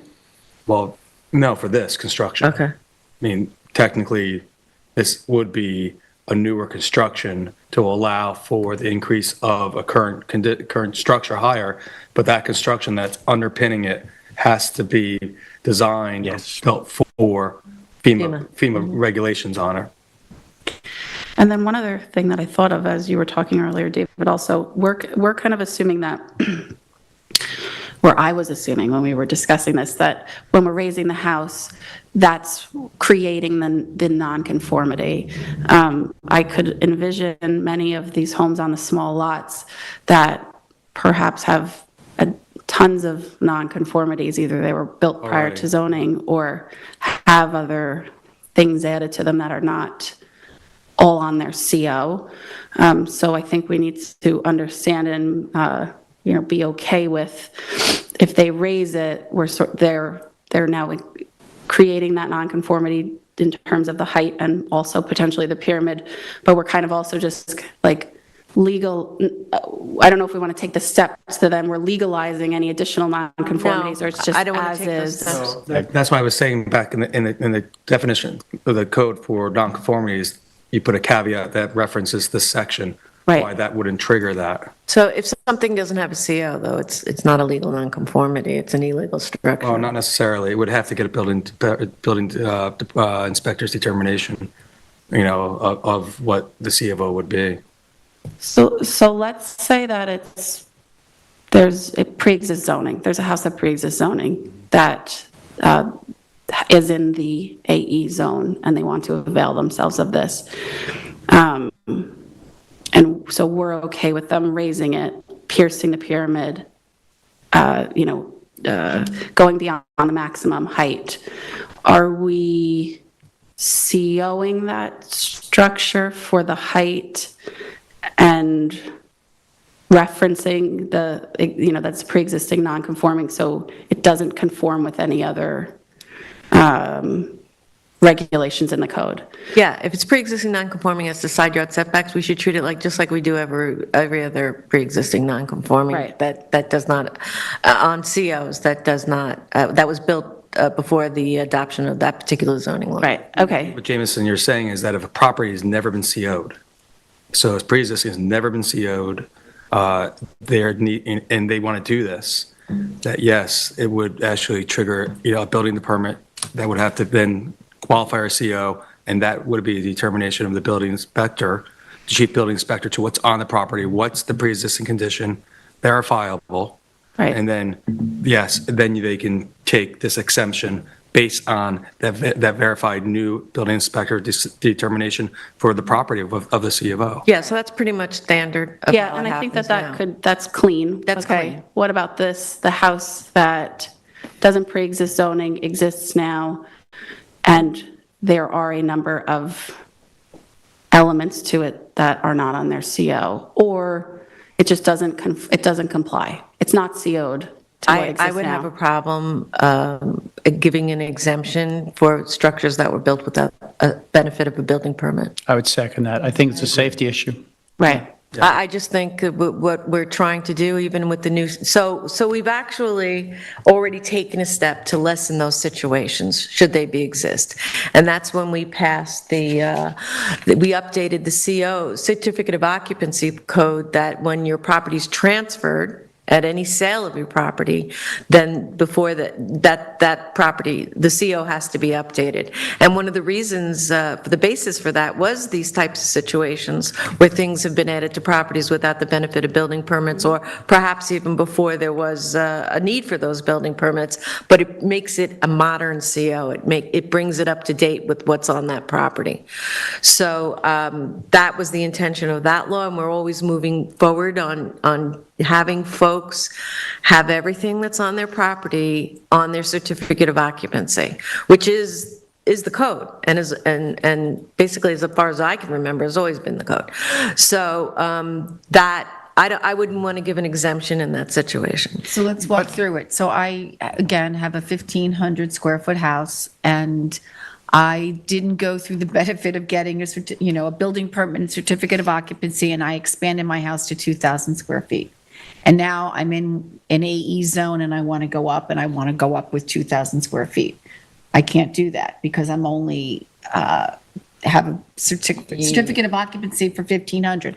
I could go to the building department, right, and try to get an updated CBO to get my 2,000. A building inspector determination, get my 2,000 square foot house CO'd, and then I could go up with the 2,000. So what about this? Do you want someone to get an updated certificate of occupancy before they avail But I think themselves of that this? we might get in the way of our own point here. And all this is doing is exempting the pyramid and the height rules. So any other problems that exist shouldn't slip through the cracks here, because other code triggers would say they can't. Right. Not giving to relief to all the codes. Right, but I'm once we get our hands on, once we're aware of this, of a property that has the additional 500 square feet, do we make them get their updated building permit, then update their CO? According to what we just wrote, yes. Yeah, because I think that the wording here is obviously very important, but the assumption is that there is a legally recognized structure here that we're talking about. I don't think this could apply to a totally illegal structure because the simple exemptions of pyramid and height aren't the only problems. Yeah. So, I mean, if they get a CO in the case we're talking about and then come and ask to raise it, I think we let them. And I would hope that any problems would come out in the CO process to begin with. But I think once we start making them get a CO in all cases, an updated CO, it might get in the way of what is attempting to be a quick fix. I agree with everybody being concerned about abuses or what we're accidentally allowing. And along those lines, there isn't much of a time scale in this wording. And so it seems like once somebody lifts this up, they're forever exempted from pyramid and height restrictions, not just for this one action. No. No, not on any expansion. It's just for this, I think that's what as is when the request for the use of this exemption, that It's only for any more existing expansion buildings. of the as is at the time of the exemption, then triggers review. Well, I think we should read that real carefully because I'm just not reading that protection in this, but I'm not an attorney, but it just says at the end, which are elevated in order to conform with current state and federal regulations. Once something's elevated, they're in this class and they're now exempt from height. Well, it would be a concern that they would be. But that goes back to the pre-existing section of the code, that we would have to put in there something that caveats this exemption in the height exemption. Well, I'll defer to attorneys for sure, but I want to make sure that this is locked in as a one-time deal. And then once you do this, unless regulations change and make you raise it up again, because to me, there is no time restriction in here that says once you're exempted from pyramid and height, that goes away.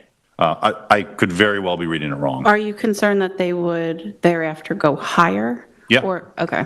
And yeah, so I think it's captured here, but I know what you're saying. Because right now, like, I'm comfortable because it says which are elevated in order to conform with current state and federal regulations, because to me, we're citing back to the required BFE that's on their AE or VE map. Right. So I don't, so let's say your lot says you're 13-foot BFE and you're in the AE zone and that's on your FEMA map. Unless that map changes, what can you do? You can go up so that the base floor is at 13 feet and you go up from there. Well, my problem is once a house was elevated to conform with current state and federal regulations, it has forever been elevated to comply with those regulations. And since it has been, it is now exempt. And there's nothing in here that says exempt for this project. You know what I mean? Yes.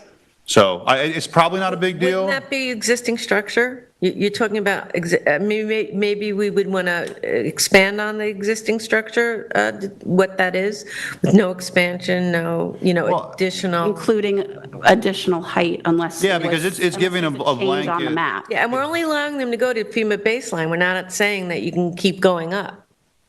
Right? We're saying you can raise this structure to the FEMA baseline, the entire structure, but there's no indication that you can just keep adding on top of that. And I would think that that's where your story law also triggers, because you're only allowed a certain number of stories to begin with, and that would then be a third story if you were going to a certain height. I also just made a note, because this is sort of my ignorance on the topic, is there's also the freeboard requirement on, yeah, so it's usually BFE plus freeboard. and Whatever the that's FEMA 2 or regulation is. 3. So recently someone said 3, so I'm just mentioning that to the board, that is going to be in here, which Yes. is my hypothetical, where it says if your map says 13 feet, it's raised to 13 feet plus the required freeboard. Exactly. Just so you guys probably know that more than I do. I'm just wondering if, just in terms of clarification, it might be worth adding one word in here, which is it shall not be deemed to apply to existing buildings. Instead of saying existing buildings, say existing legal buildings. I don't know how the code reads if it has existing legal buildings. I think the code says in all the other areas, when we're saying existing structures, I think if you want to put in something that says, built with the benefit of a building permit properly, I mean, we're getting into like real weeds here, to me. All of our codes say, existing structures. If it's not an existing structure, you can't do this. I think enough has come out here that we should unpack this all and come back. I think the intentions are there, as Kate's brought forward, to give options for individuals that have homes to do something for the protection of their homes. Is now, and if the board can agree that we would like to continue this discussion, there's a couple of these details that are coming through that might check another section of the code. We bring it back right now. And another impetus for doing this and to taking a hard look at this and getting this going, honestly, is because we also know that we can drop hundreds of thousands of yards of sand that people may think will protect them, but then that can be gone in a week, one storm. So that's a temporary solution that may or may not help in the long run. People may find their homes sitting in water in very short order after any nourishment program. But this is a way to just take people out of those most immediate in danger areas and give them another option on protecting their property. Yeah, just a couple more things, because I do think it's a good conversation, but to get things out, the concern I spoke about before, I think you know what I mean. And again, it might be wrong. I just want to make sure that it captures this for a one-time event.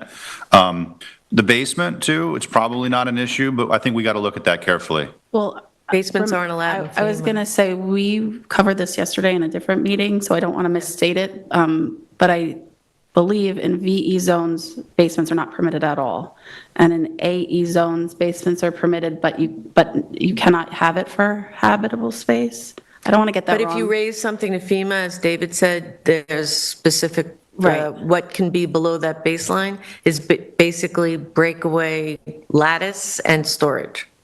Right, and then Just want to make sure we wouldn't accidentally be permitting a 3-story building to the basement to clear too, because that's what exists now, and they have some sort of right to that. Again, it's probably not a concern, but who knows what might be out there existing and shouldn't be, and if we're allowing them to raise up, I just I think we should make sure of that.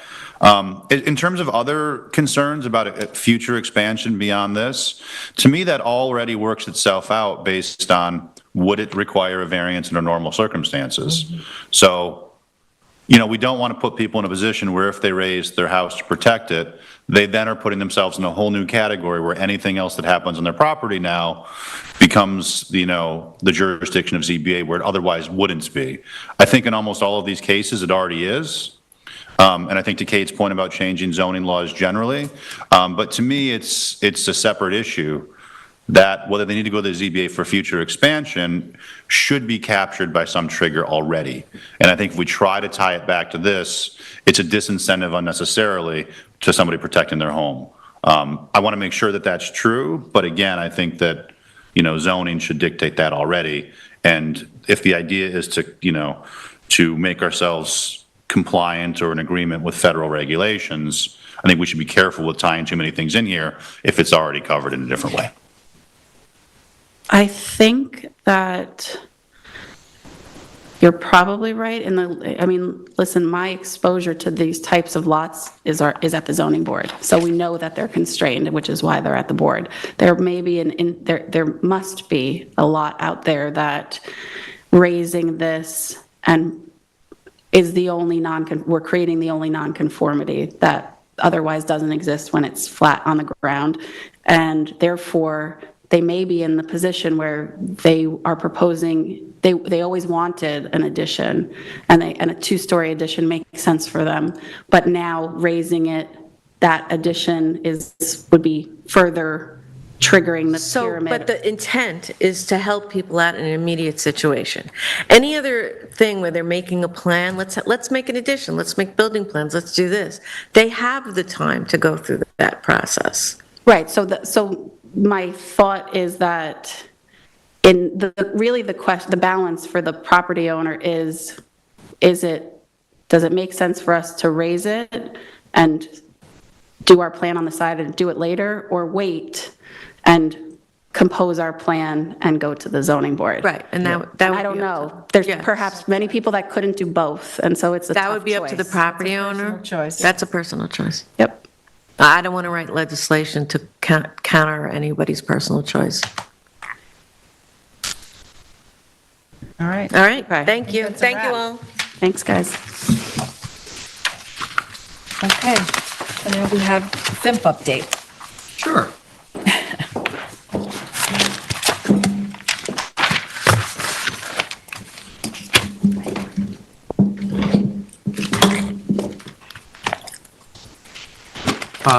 Thank you very much. As the general public might be aware, that the town board has been discussing this over the last couple of months, years and decades. The Fire Island, the Montauk project, and specifically the FEMI, the Fire Island Mauritius Inlet contract, is fully underway within the hamlet of Montauk. As we have discussed back in January, their shoreside mobilization has occurred and has been completed. What we heard from the Army Corps of Engineers and the contractor is that the barge, the Great Lakes barge Ellis Island, actually was to arrive on Monday morning. It actually arrived here on Sunday night. And if you watch Marine Tracker, and when you saw it starting to move from Fire Island, you actually knew it was real. I'm just waiting for Chelsea to put together some photos on there. USB is not uploading. No problem. 1 second, sorry. So overall, I want to let the general public know that the Ellis Island has arrived. It arrived actually about 11 o'clock on Sunday evening. It is starting to continuously to pump sand from offshore borrow site onto the downtown Montauk area, part of the engineered design, Army Corps of Engineers all sand design beach. The boat is nearly 500 feet long. It is something to see, not that far off the shoreline. And the borrow site of the sand lens where they're pumping is closer down towards Hither Hills. So it's a large boat close to shore. There has been a project change right now. The project change based on the profiles of the beach initially was intended for the project to move from east to west, meaning to work down by Lowenstein Court and start to head west. The contractors determined that the subline has now been installed closer to the western terminus of the property, and the project will actually work from west to east. As you will see here on the screen share that we will be putting up, right now, this is from pictures from yesterday, there's optimal conditions for the contractor to be working right now as far as wind and water conditions. This is a lot of the large construction equipment moving through and the piles of sand moving in. Next one, please.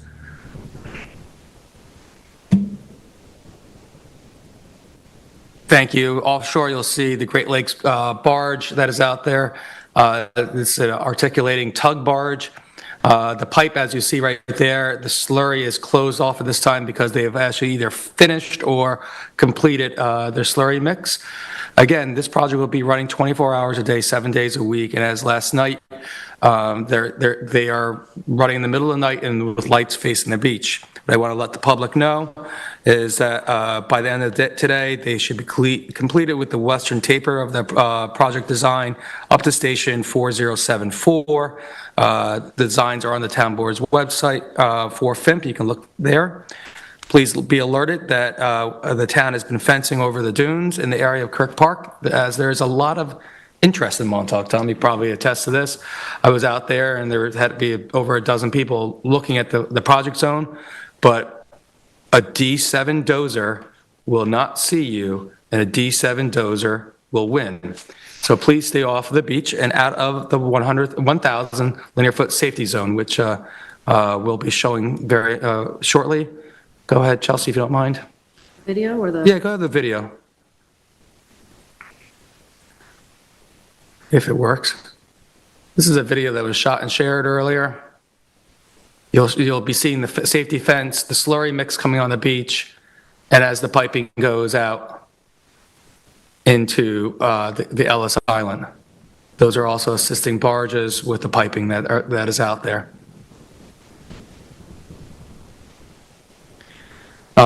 The slurry mix, they're going to create the pad, and they'll really very much start, once they get the pad created, they're going to start actively working on the shaping the profiles of the dune, and you're going to see large changes within the next couple of days.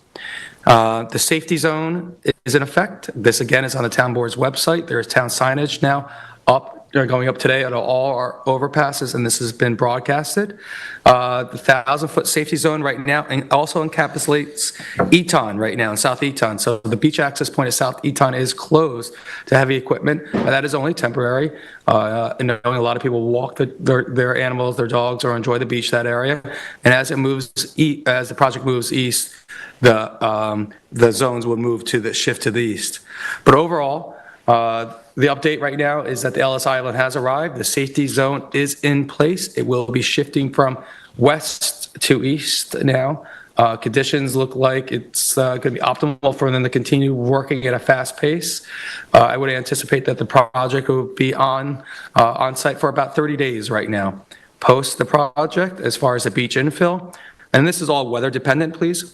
There will be sand fencing and beach grass plugs installed after the demobilization. We'll continue with weekly updates here through the town's social media pages, so please sign up for our town's social media pages at the Alert Me site on the town's website. You'll get more information about this project and other critical information that the town board wants to share as far as public safety and such. But that is our update, that it is here. It has started. It's 60 years in the making. I want to thank Supervisor Burke Gonzalez for pressing on the state and on the feds to get it here. And I will continue to help coordinate with the citizens and continue to push this out. That's all I have. Right. Thank you, David. Yeah, no problem. And thank you. You've done a tremendous communications plan to get the word out to the community. We wanted to make sure we weren't alarming anyone, but we wanted to alert everyone. We could always do better. We are doing better. I thank Nina Deck for her assistance on that also. But it is, Tom, you see it. You come over the hill out there then too. You don't see this in Montauk all the time. So it's very novel. And it's creating a lot of interest, and we want to make sure that everyone's interest doesn't stay safe and done in a safe manner. So thank you very much. Great. Thanks, David.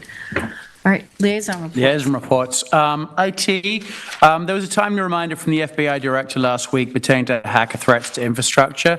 That does pertain to East Hampton Town. It's a reminder to town employees to ensure that you're following all IT protocols and continuing with any training that is being issued by the IT department. Human Services, the Senior Center, we've obviously been receiving numerous contacts regarding the proposed center. Thank you all for the input. We read it, we take it into account, so please continue coming through with that. The Montauk Child Care Center was obviously raised an immense amount of concern over the last weeks. We're up to 500 people who've emailed petitions to us. We are reviewing those. We have the RFP out, obviously. One thing I want to add this week in this department is employee recognition. This comes from the department lead. 2 homemakers who work as part of the in-home services program. They do like cleaning, laundry, meal prep, and shopping for seniors. Help out in many ways: kitchen, transportation, phone, senior shopping program. Always willing to help as needed. So we'd like to recognize Diana Giles and Carla Williams for that. Human Services, total number of meals prepared and served in January in both programs has been 2,238. Human Services also working putting together a Mahjong group for anyone interested. Please call 631-329-6939. Also, our case manager will be assisting Aubrey Peterson from the East Hampton High School this week on Friday, February 9th from 8:30 a.m. to 11:30 a.m. For a Safe Talk workshop. This half-day training is for suicide alertness. Next Monday, there will be Liliana Rodriguez from the Human Service Department will be accompanying any prospective RFP clients for the Montauk Child Care Center to review the site. Fire Marshal has inspected 38 hotel motel buildings already for the month of January. We are up to 55 total, 46 ahead of last January with commercial inspections. Building plan reviews have increased by 8 already, and site plans are up by 6. Sanitation, the radio tower on the East Hampton Recycling Center will be undergoing repair over the coming weeks.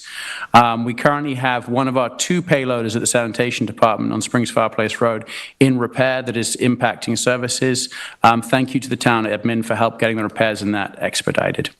The Peconic Estuary, there's a meeting scheduled with Joyce Novak on the 12th, for the week of the 12th. Brooks Park Restoration, we have just sent this committee the first provisional licensing agreement, which will be under review. The Marine Museum Restoration, there'll be a meeting with Stacy Myers commencing on the week of the 12th. And Fort Hill Cemetery, Elise Prado, for those who don't know, is the new chair of that group. She has put together a new informational packet for all interested parties. They can either email Elise or myself. And the committee for that group is currently exploring options for a new niche wall. Thanks, Tom. David? The Montauk CAC met last night. Most of the discussion was about the impending FIMP project, the FEME project, and also about beach nourishment options at Ditch Plain Beach also, which I think the supervisor might discuss in just a little bit. There was also a discussion about, of course, the Montauk Child Care, which we were lucky to have Josh Odom and others to discuss a little bit more about the child care and how we're working with Tom and with the RFP program, procedures, excuse me. And then we also discussed about potentially working with the MTA in the Montauk train station about potentially better signage down there that might be helpful for individuals that are visiting or in need of in case of emergencies. Scott Wilson and myself had a meeting with the Montauk Historical Society to discuss the ADA requirements and needs for the Carl Fisher House. That will be moving forward with some preliminary designs to make sure the change of use of that house to a place of general assembly is done shortly. We'll continue to do that, and I'll report back to the board. I also had another meeting with the Army Corps of Engineers, but this is for the harbor, Montauk Dredging Harbor Project. That meeting is moving forward. We're going to be looking for bids for surveyors for a certain part of the project and also appraisals for the project scope. And so the meeting was primarily stating that there's a certain time frame that town has to meet by June to be able to get out the bid, so this project could happen potentially this year. We'll continue to keep the board informed on that. So I think that project was introduced my first year in office in 2014. Yeah, exactly. So we're closer, you know? Yeah. Lastly, Ian will probably discuss the CHAB meeting, Community Housing Advisory Board meeting that we both sat in on, and I appreciate Ian allowing me to sit in with him. But I also wanted to let everyone know that one of our dear members of that committee and also of our community, Patty Wadzinski, has unfortunately passed away way too early. Patty was a wonderful lady if you didn't get to know her. She came to many town board meetings. She told you exactly what she thought, but she did it in a way that you left respectfully of what she was saying. She will be missed not just by myself, but by my entire family and many members of the community. That's all I have. Thank you, David. Mm-hmm. Kate. Hi, thank you, and I share your the wishes for sympathy for her family. She was an absolutely wonderful person. First, I'll start with a quick Ditch Plains update. We had a presentation. We've had two presentations on town actions proposed for Ditch Plains. To date, we've hired the surveyor, and they are out actively working. It's Fox surveying, doing business as sea mapping, and they are, to refresh everyone's memory, they're creating a survey of the beach profile, which will help us to determine what sand and how much sand is needed to go there. We also have a resolution on for today to approve services for Dr. Henry Bokenjevich, who is the resolution's a little short, so I'm just going to go into a little bit of background here.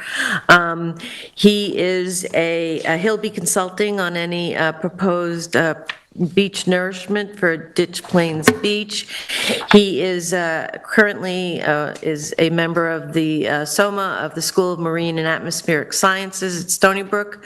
He is a PhD. He is a distinguished professor of oceanography at that school, and he's also the director of the Institute for Coastal Ocean Strategies. He is familiar with our coastal areas that are in need, and he has authored or co-authored over 140 referenced articles and over 100 other reports. And I'm looking forward to consulting with Dr. Bokinyevich in the future. So that's the update on that.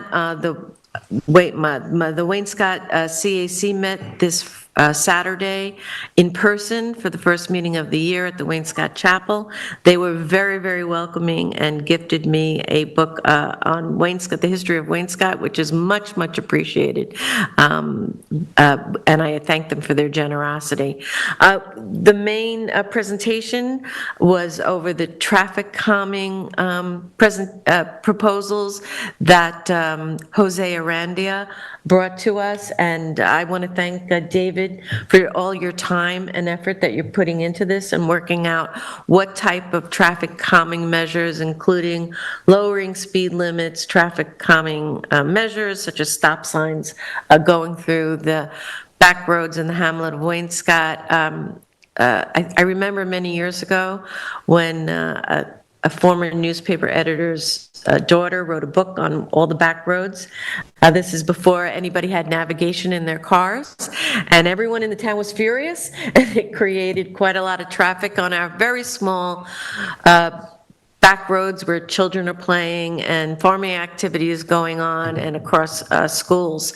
So now we have these issues across town with speeding, just like we do with litter, as folks travel to our town and through our hamlets. Wainscott, being the most western hamlet, is particularly inundated with back road travel, which greatly impacts their safety, pedestrian safety there. So that presentation was very well received, and everybody thanked David and asked me to thank David on behalf of the group for all his involvement on helping to come up with a solution to that.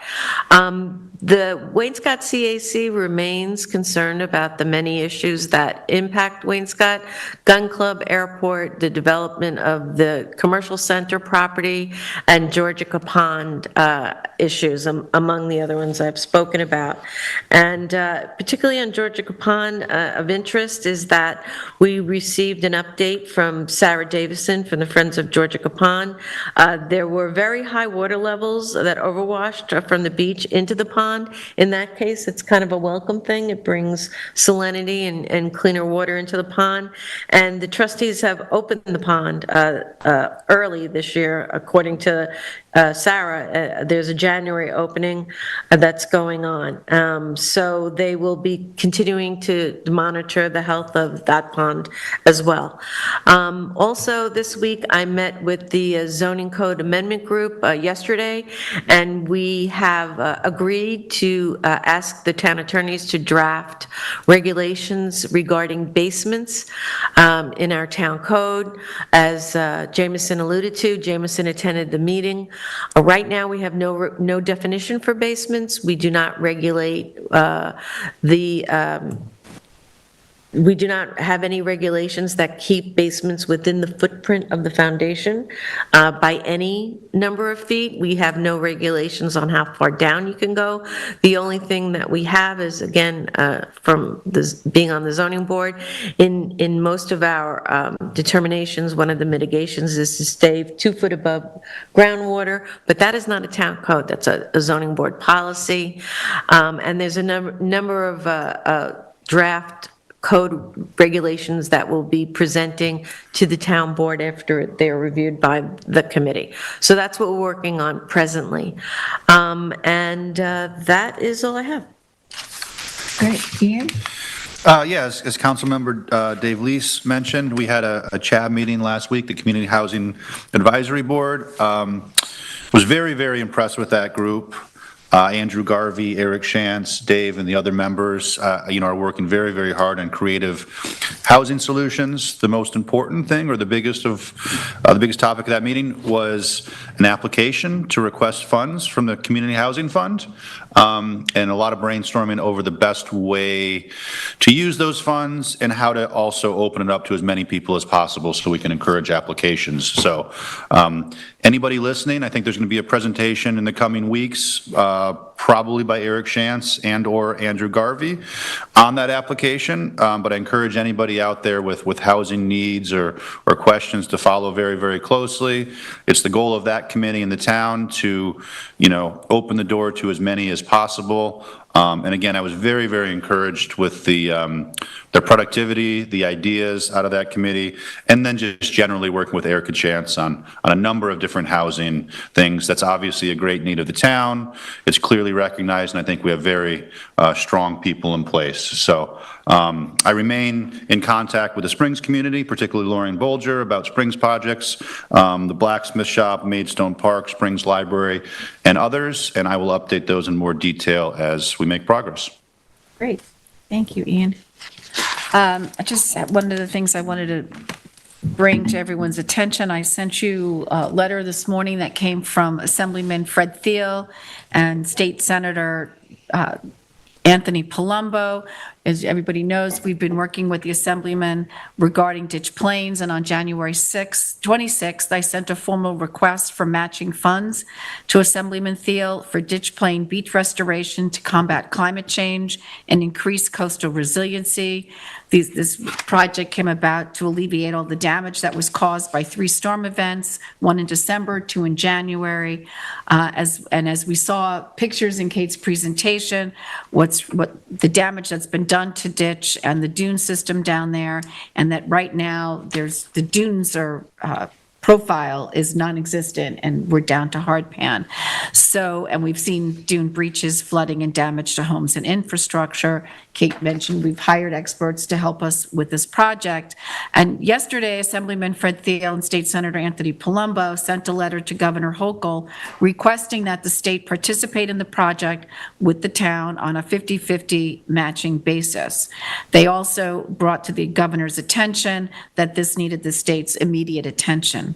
So we are very grateful for Assemblyman Fred Thiel and State Senator Anthony Palumbo's response on the town's behalf, and we remain fully committed to working with our government partners, with Ditch Plain residents and community organizations to achieve a swift and effective restoration of this beloved beach. And we will be sending out a press release when I get back to my office.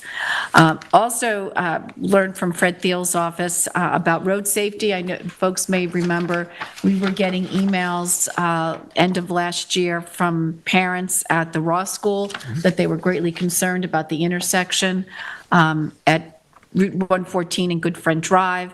And Assemblyman Thiel notified us that the New York State DOT recently awarded a safety enhancement project, and this contract requires a left turn lane at Route 114 and Good Friend Drive to be completed before the start of the 24-25 school year.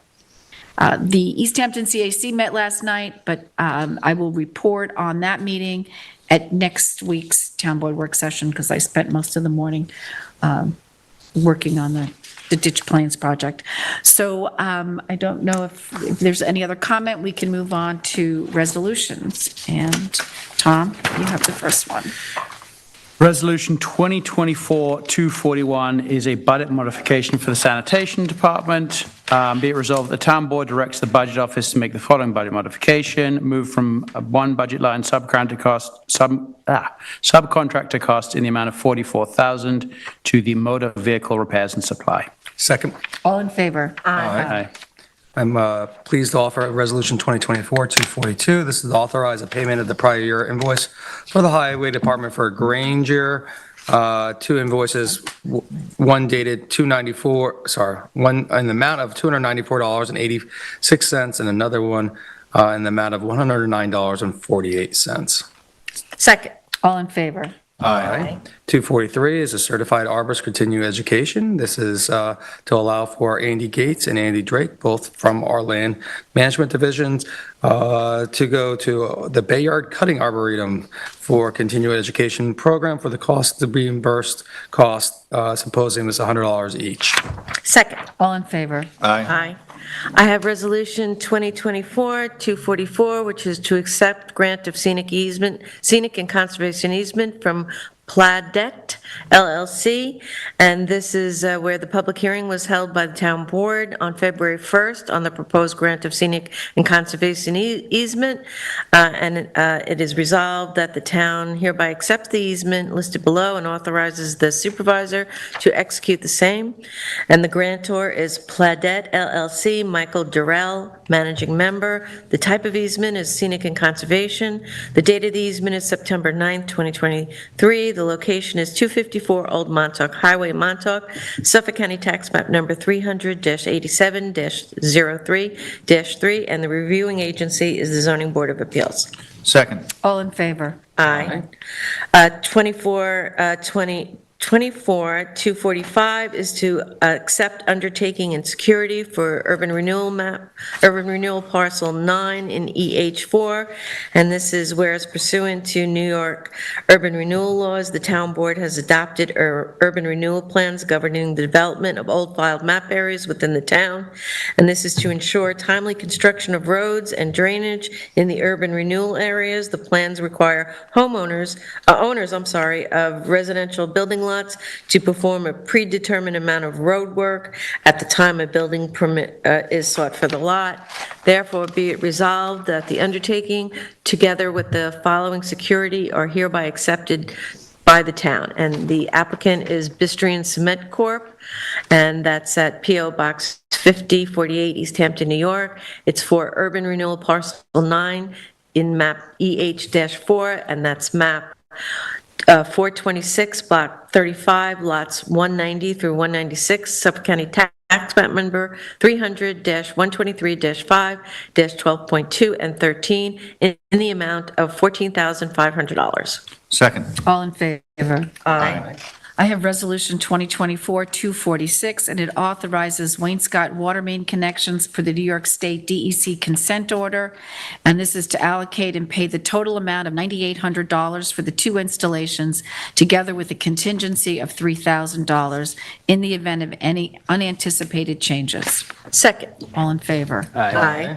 247 is to amend Resolution 2024-47, add petty cash draw funds to beaches, and this is that to beaches, Carol? Public communications, it should be. Police communications, I'm sorry. To police communications, and this is in the amount of $200. Second is amended. All in favor? Aye. 248 is budget modification for 2023 for the town attorney. We're moving $5,244 from full-time salaries to outside professional in the same amount. Second. All in favor? Aye. 249 is a budget modification for 2023 for the airport. We're moving $68,000 from various lines to outside professional in the same amount. Second. All in favor? Aye. And I have Resolution 24-250, and this is to approve proposal for services for beach nourishment. Resolved that the town board hereby accepts the proposal dated February 5th, 2024, from Dr. Henry Bukinyevich for consulting services for Ditch Plains Beach at a cost not to exceed $14,080 to be paid from the appropriate budget accounts. Second. All in favor? Aye. I have Resolution 2024-251, and that's to schedule a special meeting on February 7th, 2024 at 2:30 for the purpose of an executive session for leases, contracts, and real estate matters. Second. All in favor? Aye. Okay. Is there anything else that we want to discuss today, gentlemen and lady? No. I do not. Okay, so do I have a motion to go into exec session? Yes, I'd like to make a motion to go into executive session for advice of counsel, personnel, EMH agreement with, and personnel and contracts. Second. All in favor? Aye. Okay.